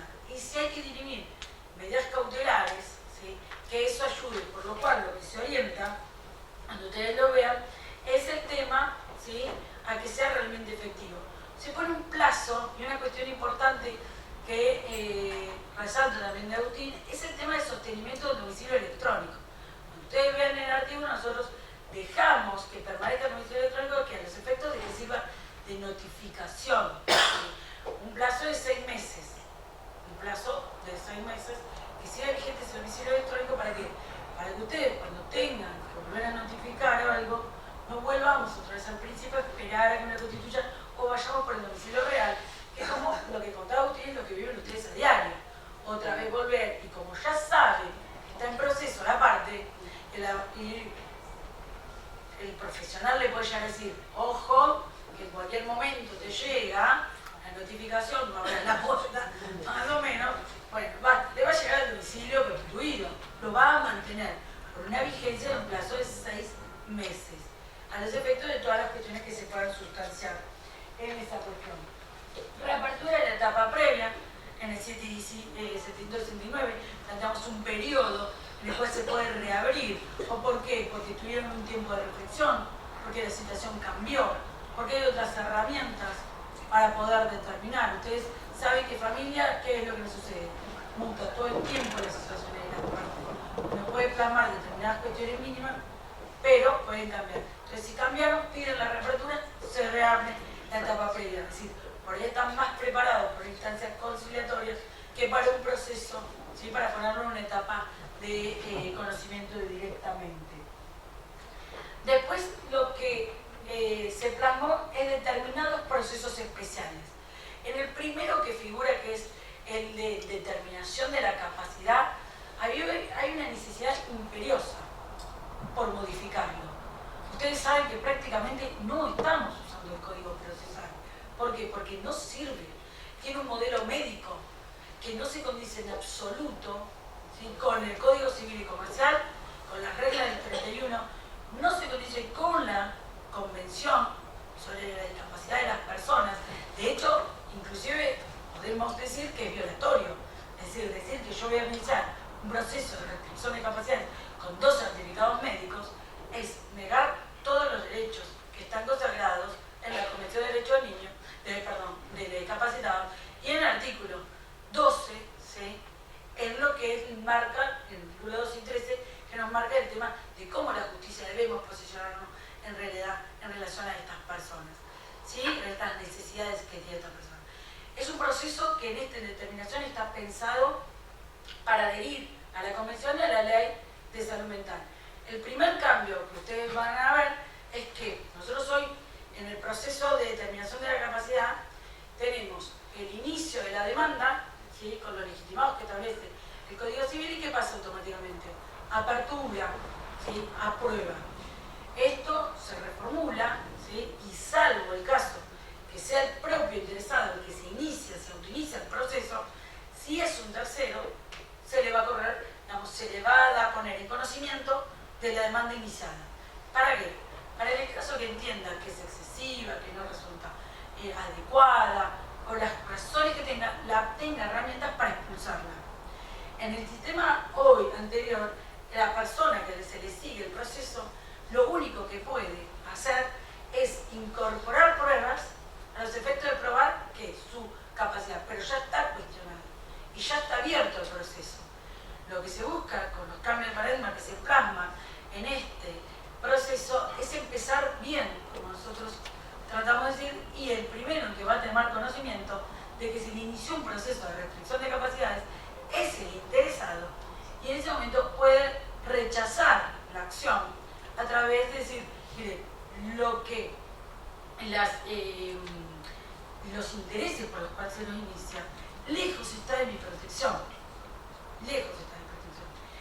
No solamente hacemos eso, sino que refortalecemos el artículo 35 del Código Civil y Comercial, el de la entrevista personal, y ponemos en este proceso que para dar procedencia debe entrevistarse y debe escucharse a la persona a la cual se le sigue el proceso. Ustedes saben que capacidad es uno de los temas más delicados. Si nosotros nos hacemos memoria de Civil 1, lo primero que nos rige a nosotros como personas en el ejercicio de derechos es nuestra capacidad de derecho y nuestra capacidad de ejercicio. Cuando se nos retira esa capacidad de ejercicio, ¿sí? Nosotros, ¿qué establece el sistema? Que alguien venga a hablar por mí. Con lo cual, cuando cuestiono la capacidad de ejercicio de una persona, en primera instancia lo que tengo que hacer es muy delicado en el hecho de por qué lo hago y cuál es el objetivo. Y hay un solo objetivo que hoy me marca el Código Civil y Comercial y que está plasmado en este proceso especial, que es que sea únicamente en el interés de la persona que se lo sigue. La única excepción a eso es el pródigo, que el Código Civil establece que también debe hacerse en el interés de la familia. Todos los demás procesos, ¿sí?, van siempre en interés de la persona que se le sigue. Bien, en base a eso, nosotros en el juzgado establecimos un protocolo en el cual para estos procesos especiales ya se está implementando y nosotros antes, digamos, de cualquier medida, se escucha a la persona que se le sigue el proceso. La verdad que es muy satisfactoria en el hecho de lo que esas personas, si no pueden concurrir al juzgado, se concurre al domicilio, se concurre al lugar en el que esté. Es muy rico por los requerimientos que efectúan. Y una cuestión que también está acá en el código es para la resolución de cuestiones que son inmediatas. Es decir, casi siempre cuando se inician estos procesos es porque se requiere una solución ya para cuestiones patrimoniales o personales de esa persona. Nosotros tenemos el 34 del Código Civil y Comercial que nos dice que ustedes se pueden implementar medidas cautelares y designar un curador, ¿sí? Un curador mientras tanto. Bien, perfecto. Yo necesito saber si esa persona está de acuerdo con ese curador. Necesito saber si necesita primero la autorización para percibir, la autorización, o si se quiere modificar del lugar en el cual está, o si está preocupado por alguna cuestión patrimonial o personal de él. Pero si no lo veo, no lo escucho, no lo voy a saber. Me voy a quedar con la voz de quién, del solicitante, del que viene a peticionarme, del requiriente. ¿Que puede coincidir? Sí, casi siempre coincide, pero puede ser que no. Y yo hasta que no lo escuche, hasta que no tenga esa primera impresión con él, no lo voy a saber. En todo esto es el proceso, y una cuestión muy importante en esto que yo les estoy diciendo, en las cuestiones de internaciones, el control de internaciones se pone, si se establece, la cuestión de las visitas por parte de los jueces, que es delegable, que también esta obligación ya está, está por acordada, tienen todos los jueces, los defensores, los asesores, de ir, visitar y tomar contacto. No es algo nuevo, pero sí necesario. Es muy necesario que para cumplir las convenciones y para dar una atención efectiva a este vulnerable se lo visite, se concurre, se sepa cómo está. Perdón, una preguntita. En el tema de la capacidad, ¿ustedes dicen entrevista? No, decimos toma de contacto. Ah, porque en la sala 1 tuvimos un caso de un pedido de la madre que decía que su hija, bueno, pidió una restricción de capacidad y la chica realmente no, estaba en estado casi vegetativo, no se podía mover. Y el juez consideró que ante eso no tenía el deber de concurrir a la casa y dictar una sentencia sin siquiera verla. Por supuesto la asesora apeló, vino a la Cámara y nosotros dijimos que no es mantener una entrevista, es decir, hablar, sino por lo menos conocerla. Y también la comisionamos a la asesora de menores, ¿no? De paso. Y eso nos valió un artículo en contra y otro a favor, ¿no? Estuvo así equilibrado. En contra porque decían que no se justificaba que el juez salga de su despacho y vaya a conocer a alguien con quien no puede mediar una palabra. Entonces me pareció inhumano. No, claro, el fallo fue muy trascendente en lo que... Yo en esto hablo de las dos experiencias. Anteriormente a ser jueza de familia, fui secretaria de una asesoría de incapaces. Siempre hay dos tipos de cuestionamientos cuando se trata de las personas vulneradas en el hecho, los niños y niñas y adolescentes con las personas con restricción de capacidades en la participación en el proceso. En realidad siempre mi sensación es que hay un poco como de miedo o una cuestión de resistencia para qué, por qué y demás cuestiones. En realidad, bueno, será que en mi caso yo sé tanto que lo hago que en realidad... No es fácil, o sea que uno tiene que Sí, en realidad lo que se busca siempre, en muchos aspectos, es enriquecerse uno para poder tomar una decisión o para poder acompañar, ¿sí? En todas las cuestiones. Yo en toda mi experiencia, y realmente he ido muchísimas entrevistas, nunca me fui con las manos vacías, siempre me dejó algo. ¿Sí? Desde conocer a Andrea con su muñeca, de conocer a Juan Domingo con sus trenes, y uno entonces se posiciona mejor a la hora de redactar, o el último, Raúl, que le gustan los recitales. Entonces uno tiene que ser muy cuidadoso al momento de redactar la sentencia con su derecho a trasladarse, con una cuestión muy importante que pensaba en esto, es lo que decía recién comentado de la doctora. También sirve ver el entorno familiar, cuáles son los sistemas de apoyatura, quién lo apuntala, quién se encarga de sus cosas. ¿Para qué? Para construir un sistema de apoyatura adecuado, real, a las necesidades de esa persona. Si no, siempre nos quedamos con una impresión de lo escrito. Siempre conocer a alguien al que uno le va a hacer una devolución, le va a generar una sentencia o una resolución, nunca es necesario, nunca es necesario.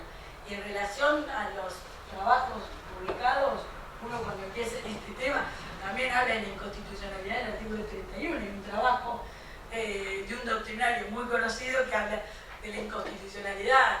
Realmente es maravilloso la capacidad para verla, porque yo realmente todo lo contrario, yo creo que realmente nos dio oxígeno frente a un código procesal que realmente nos deja sin nada, porque hoy cómo está plasmado con la palabra ensaña, con ese sistema, no nos sirve. El código procesal hoy en este aspecto no nos sirve.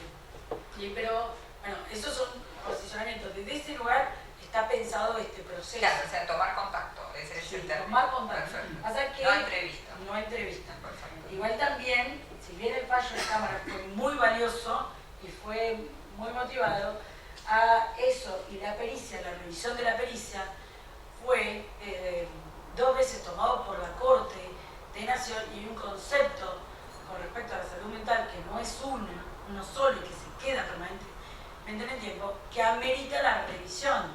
Ustedes saben que el proceso de determinación de la capacidad tiene muchas particularidades. Yo no me quiero extender mucho.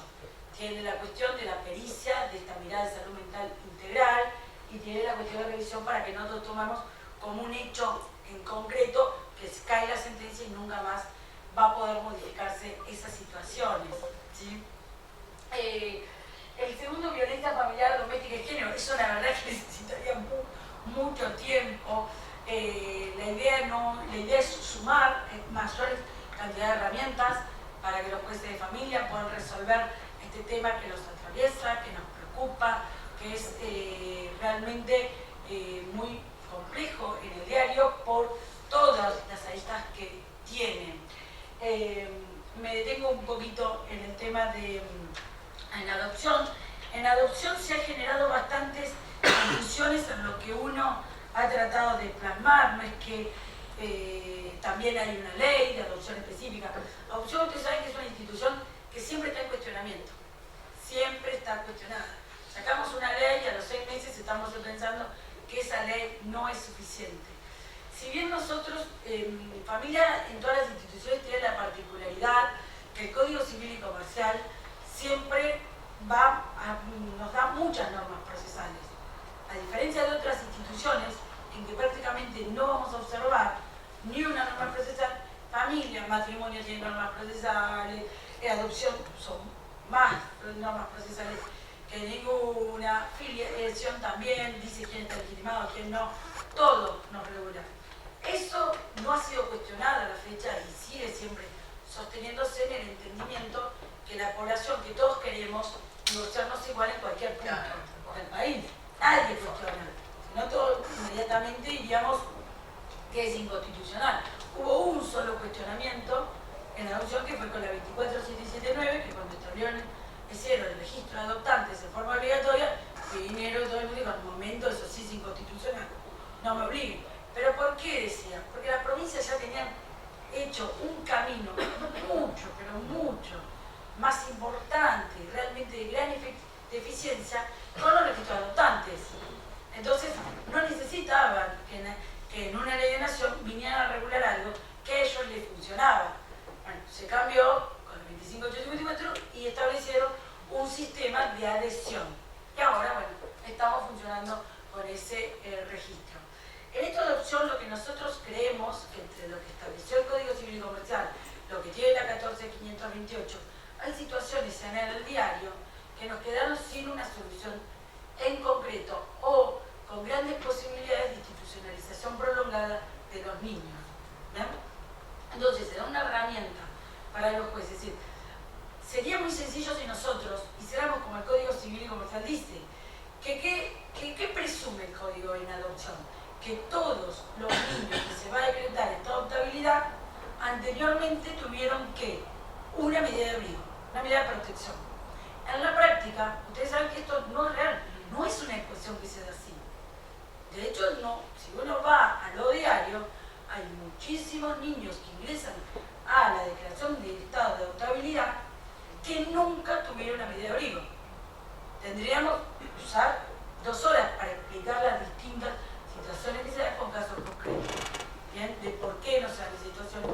Que cada uno en estos momentos se está pensando en varias situaciones que puede darse esto. Fundamentalmente, violencia, ¿sí? Que ingresan por otras cuestiones y ameritan.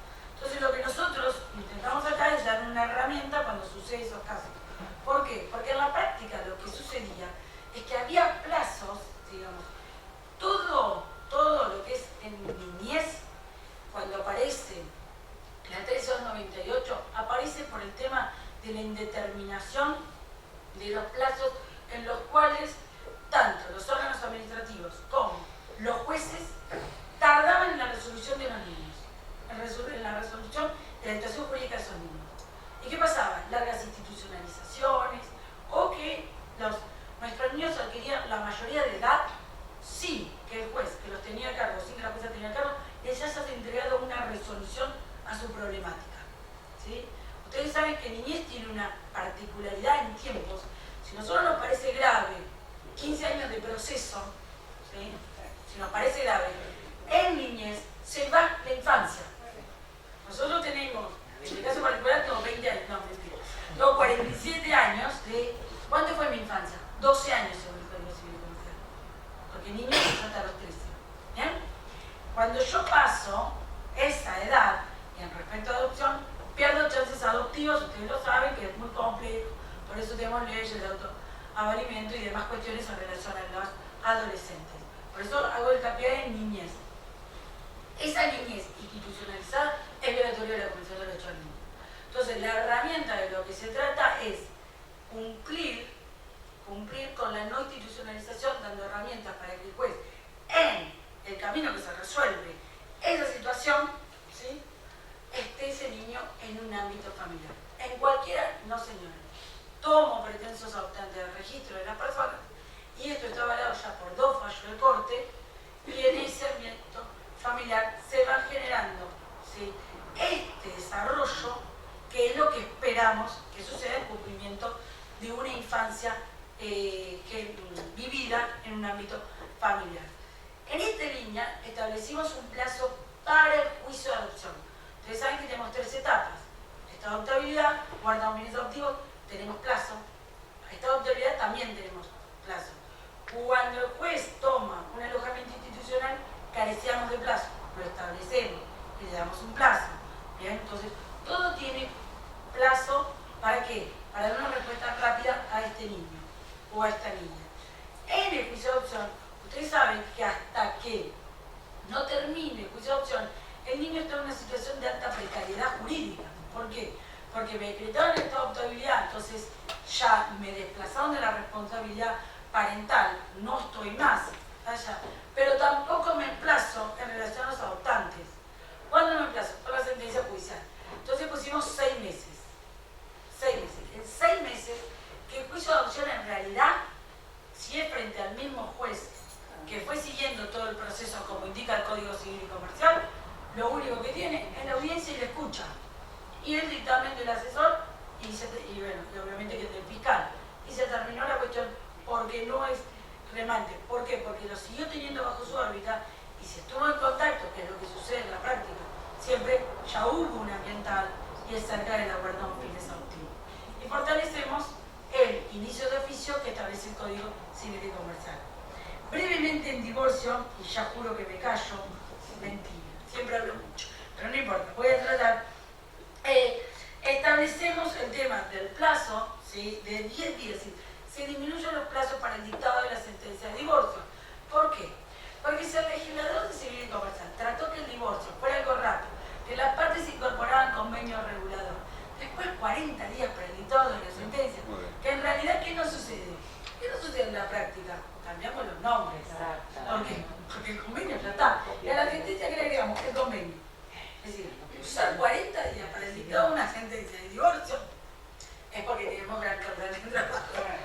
¿No se podría poner en el proyecto que en el divorcio no hay etapa previa? Es que no hay. Bueno, pero hay juzgados que sí. No, ahí lo solucionamos. ¿Qué pasó? Hay juzgados que sí, que se le pasa al presidente al consejero. Eso es lo que sucede, digamos, es lo siguiente. Es decir, cuando hay convenio regulador, cerramos y dictamos sentencia a los 10 días. Bien, una cosa importante para destacar en línea de lo que resaltaba Agustín con respecto al expediente digital, yo también le comentaba, mi juzgado es netamente digital. O sea, yo no tengo, está todo despapelizado, yo opero con todo lo que marca lo de la acordada. Entonces, cuando yo tengo en estado de dictar sentencia de divorcio, largo los pases, meto pases por domicilio electrónico al asesor y al fiscal, con lo cual tengo respuesta inmediata, entonces estoy en tiempos mucho más acotados, en paralelo. ¿Entiendes? No hay que esperar uno y otro. Yo no lo espero. En el primer proveído sale absolutamente, vuelvo a repetir, si me acompaña el convenio regulador, salgo todo, ¿sí? Entra todo, doy el pase al fiscal, al asesor, o el fiscal hace solamente eso, y vuelve el dictamen, todo electrónico, no se mueve absolutamente nada del juzgado y dictó sentencia, ¿sí? Y ahora con los nuevos cambios que ustedes ven, voy a salir un formulario y la voy a escribir. Es decir, si quieren un tipo de reflexión para divorciarse, Eso sí que se exprese. esto sí que se exprese. Bien. En este punto, lo que decía la doctora, el problema es que se sucede con el Código Civil y Comercial, que es lo que, cuando legisla el Código Civil y Comercial, un tema procesal, que no ve cómo es cada provincia, el código dice que cuando se establece que hay una propuesta y tengo que ahorrarle el traslado al otro de la propuesta, ¿sí? Y ahí empieza a dirimirse. Entonces, algunos juzgados queda radicado ante el juez, otro lo pasa a consejero, ¿sí? Nosotros acá lo solucionamos y se lo pasamos a consejero. ¿Sí? En el caso de que haya cuestiones a dirimir, va a consejero. Aparte del divorcio.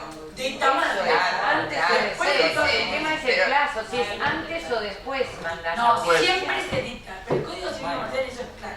Yo miren, en la Cámara Civil de acá, de San Isidro, claro, no es así, pero uno ve todo lo que pasa en los distintos departamentos. Y cada Es juzgado decir, en este tiene departamento, pero en Pilar, Tigre, San Isidro. Entonces hay una juez, sobre todo, que pasa el divorcio a etapa previa. O sea, le llega el pedido de divorcio, que no es, que ningún doctrinario dice que es contencioso.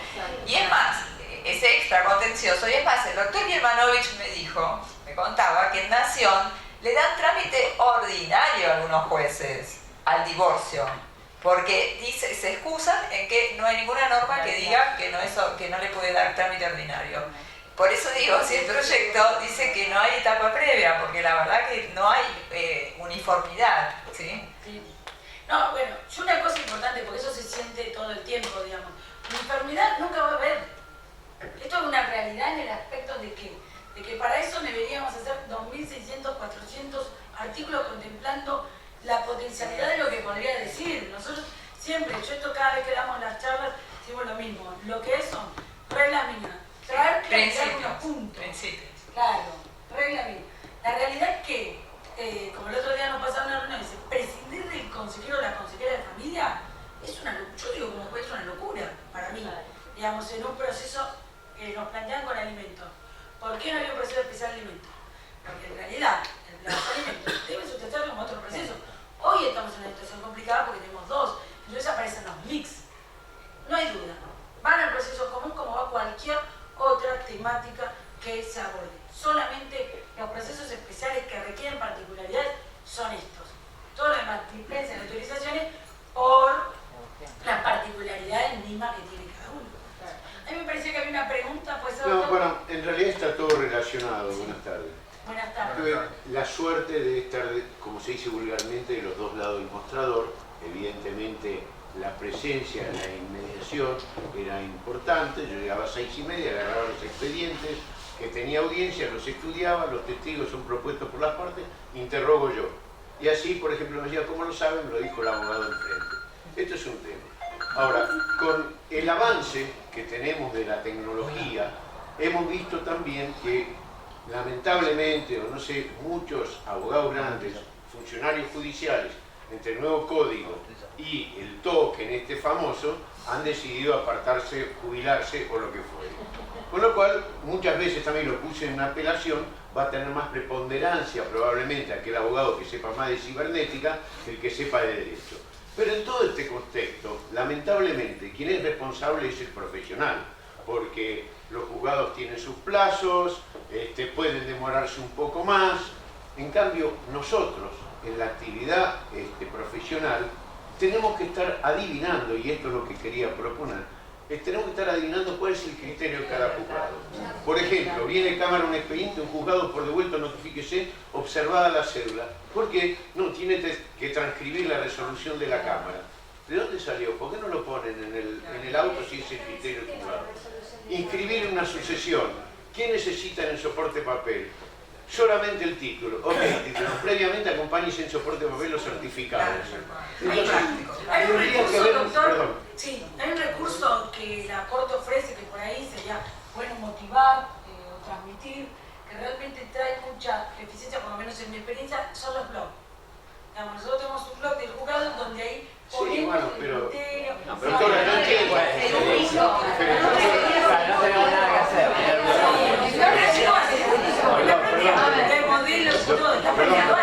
Yo lo entiendo, pero nosotros tenemos un plazo y estamos cambiando todos los días por distintos juzgados. Mire, doctor, es una problemática, es una problemática que es bastante compleja porque lo que nosotros siempre decimos, hay un código, son unas reglas, pero después hay que ir con el manualcito a cada juzgado para ver cómo aplica esa regla.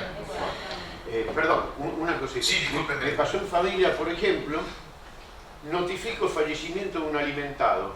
No bajaron ese escrito, dictan la resolución condenando a los abuelos, a los dos.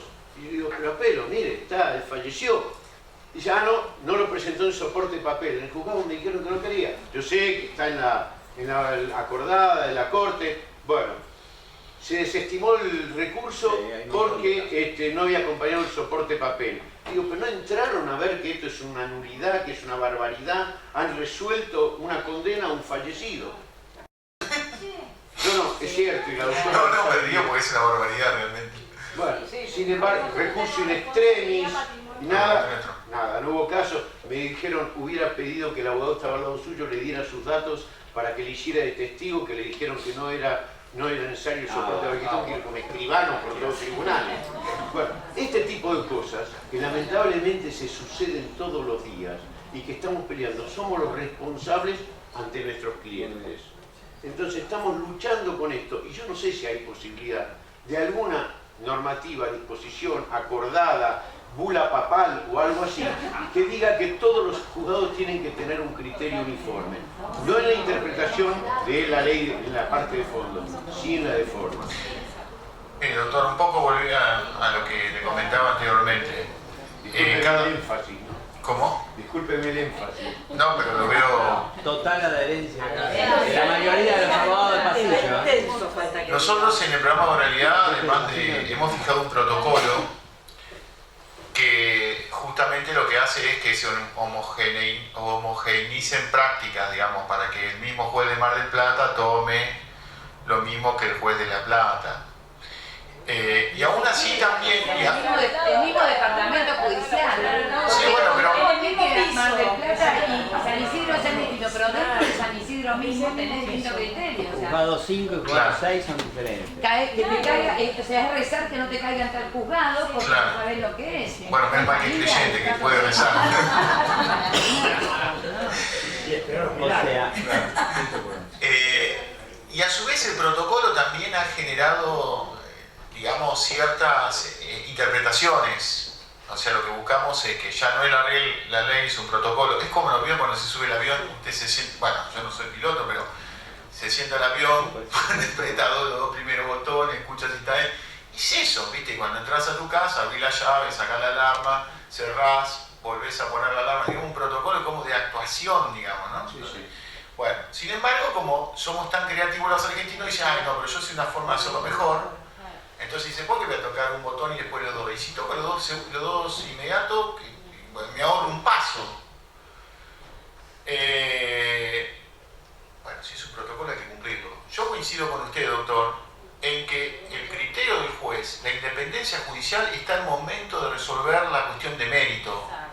¿Cómo resuelvo, cómo aplico el una novicuria o no, o cómo fundamento? Después, tiene que haber un estándar homogéneo en las prácticas tribunalicias, porque si no, no estamos cumpliendo el principio de igualdad ante la ley, que no es solamente igualdad entre el derecho sustantivo. Igualdad ante la ley, me va a recibir el juez, sí, no, te recibe, se queda un rato, no, se va, no, preséntemelo.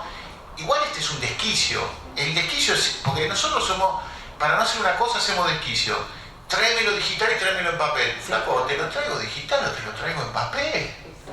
Te lo mandé digital, tengo que cruzar o tomarme un taxi o hacemos una cosa, hacemos la otra. O, o algo peor, se manda en formato digital y cuando se imprime no aparece bien el formato porque hay un problema en el sistema.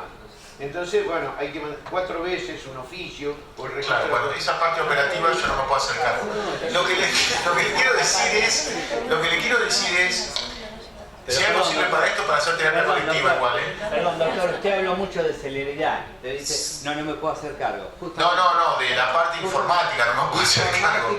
Hoy justamente en un juzgado dije, bueno, si ya la otra parte cumplió con el previo, el oficio que lo tengo que presentar de vuelta electrónicamente, y sí, lo tiene que... ¿Para qué? Si ya lo tiene ahí. O sea, no todo... no, la panacea no es la realidad, sí. Carlos y Marcelo. Díganme. No, Sí, son dos amigos. Mira. A partir de ahora se acabó el club domingo. Digamos, está clarísimo que, digamos, una de las cosas que dijo Agustín al principio, que me parece que a lo que tenemos que apuntar es a un cambio cultural.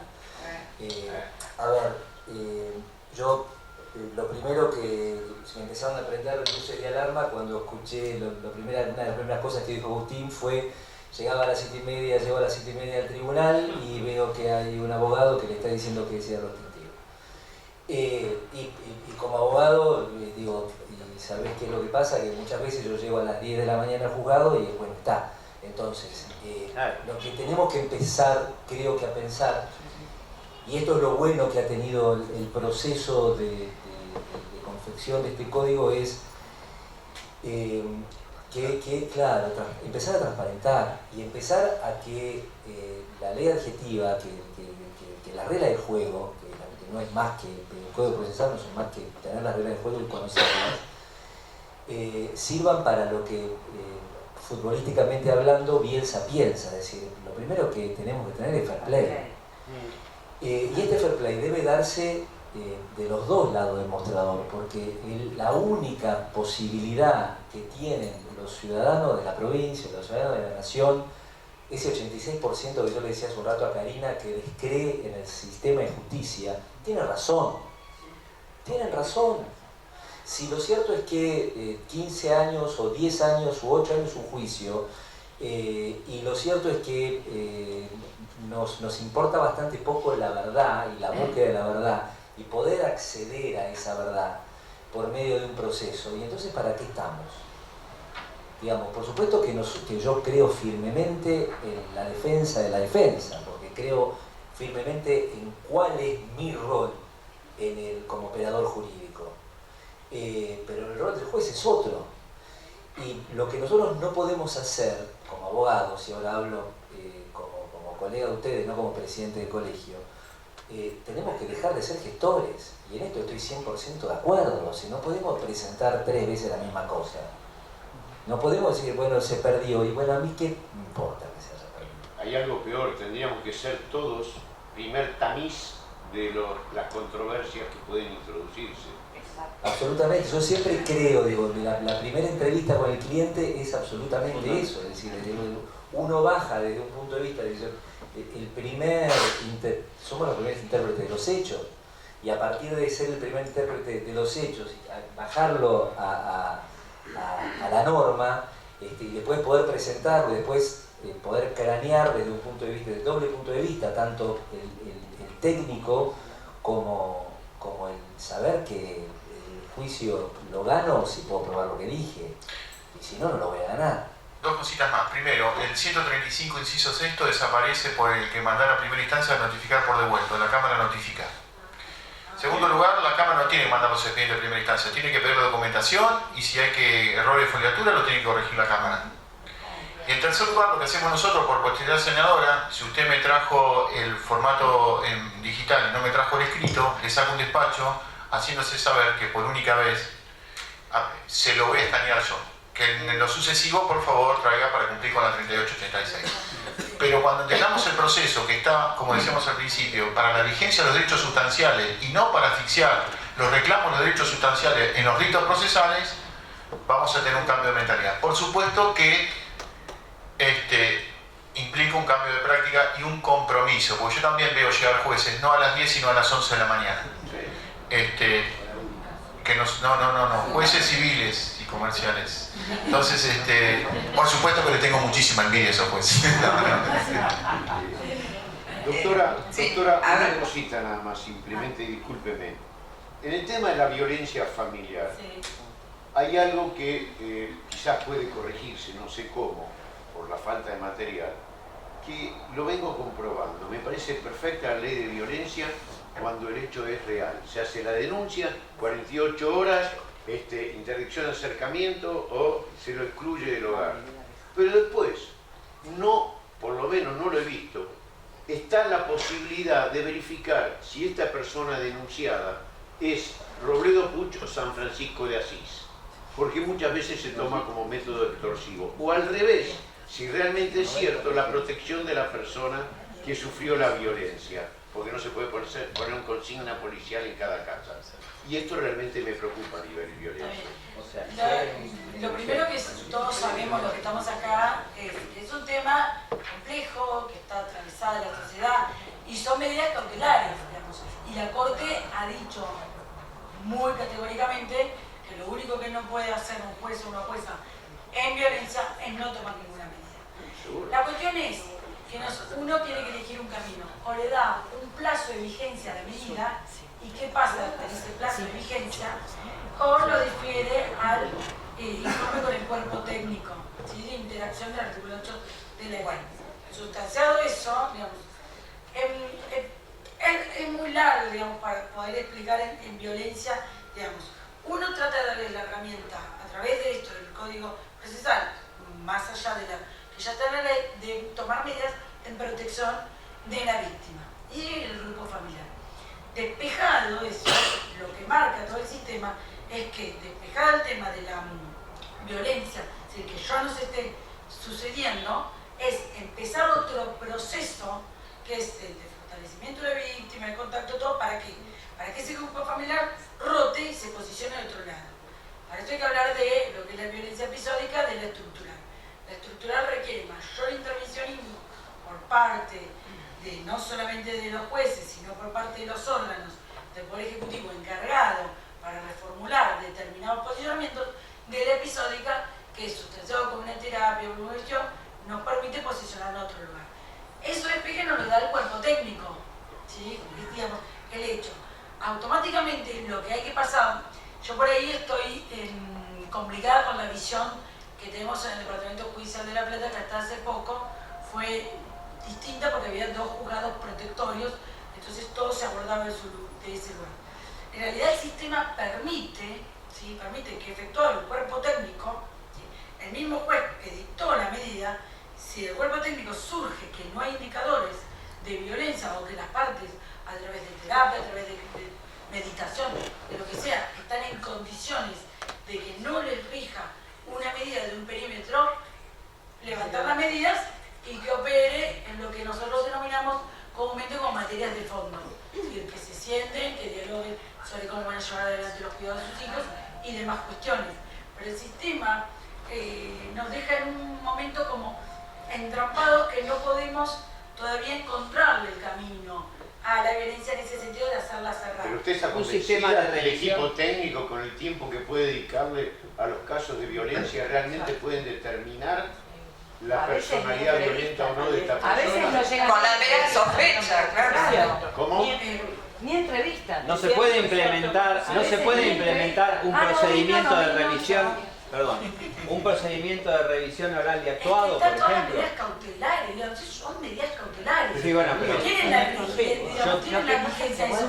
Lo que pasa es que la mala práctica, la cuestión de cómo estamos atravesados, es en el hecho, digamos, yo tomo la medida cautelar, ¿sí? Pasa por un breve plazo por el cuerpo técnico, da el informe. Yo me apoyo en el cuerpo técnico, doctor, no le puedo responder otra cuestión. sí, bueno, pero no todo es médico. También muchas veces El cuerpo técnico no es médico, sino que es una mirada integral. Y si en el caso de que a mí, a ver, yo siempre lo digo mismo, vamos a abordar los recursos que tenemos. Si yo creo o tengo dudas de que los recursos que yo tenga no alcanzan, iré al CABA, iré a los centros de CABA, iré a los Profabi municipal y le diría al municipal, hágame un informe del grupo familiar y sumo lo que tengo a nivel municipal con lo que yo tengo en juzgado. Me informan las partes que concurren a profesionales que los atienden en referencia privada. Sumo el informe. Lo que tiene el proceso de violencia, que es muy rico, es que yo no estoy limitada. En realidad el único límite que tengo es no hacer, después puedo hacer lo que quiera. Hoy, antes de irme a mi juzgado, utilicé el sistema de tobillera. ¿Sí? Hasta eso me permite, que no lo utilizan en los jueces penales. Ahora, lo que sí estamos trabajando y avanzando, y en eso estoy de acuerdo con ustedes, en buenas prácticas. Trabajar interrelacionado, familia, penal, ¿sí? Poder abordar esto que les pasa a los grupos familiares desde una forma de interacción que está prevista acá en el código. Nosotros en el código deben trabajar relacionados. ¿Por qué? Porque la mayor cantidad me la paso oficiando a lo penal en los delitos de desobediencia. Sí. Es un desgaste para todos. Bueno, vamos a escuchar la última preguntita porque los doctores tienen que volver a la plaza. Usted la llevo al inicio un poquito Sí, de como lo doctora. Sí. Porque usted dijo que la mediación en familia, estaba la mediación en familia. Yo pregunto, ¿se estipula con carácter obligatorio o optativo? Optativo. Ah, perfecto. Lo que sí es que si la usa, ¿sí? Si la usa la mediación, está aceptada en la etapa previa. No, esa parte me quedó muy clara. Por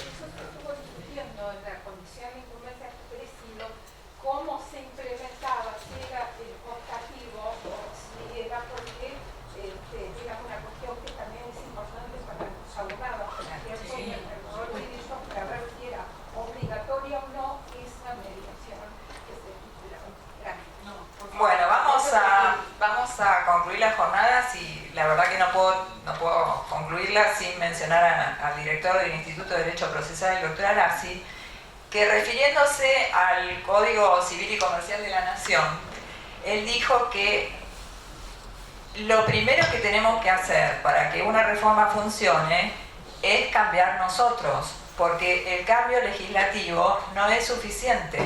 Y él recordaba que cuando se modificó el Código Procesal de la Nación con una comisión que elaboró el proyecto, como el doctor Colombo, Lino Palacio, justo vino a la Argentina el doctor Davis Echandía.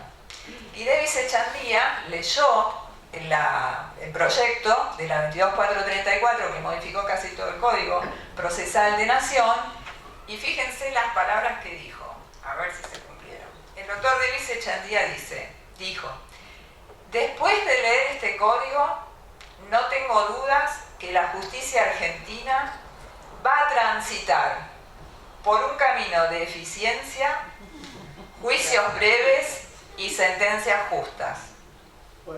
Evidentemente eso no pasó, pero yo pongo el énfasis estando en el Poder Judicial, yo pongo el énfasis en los jueces, porque Santiago Sentís Melendo decía que es siempre deseable que las normas sean justas, pero es todavía más necesario que sean buenos los encargados de aplicarlas. Pero si eso no sucede, es mejor que el defecto esté en la ley y no en el juez.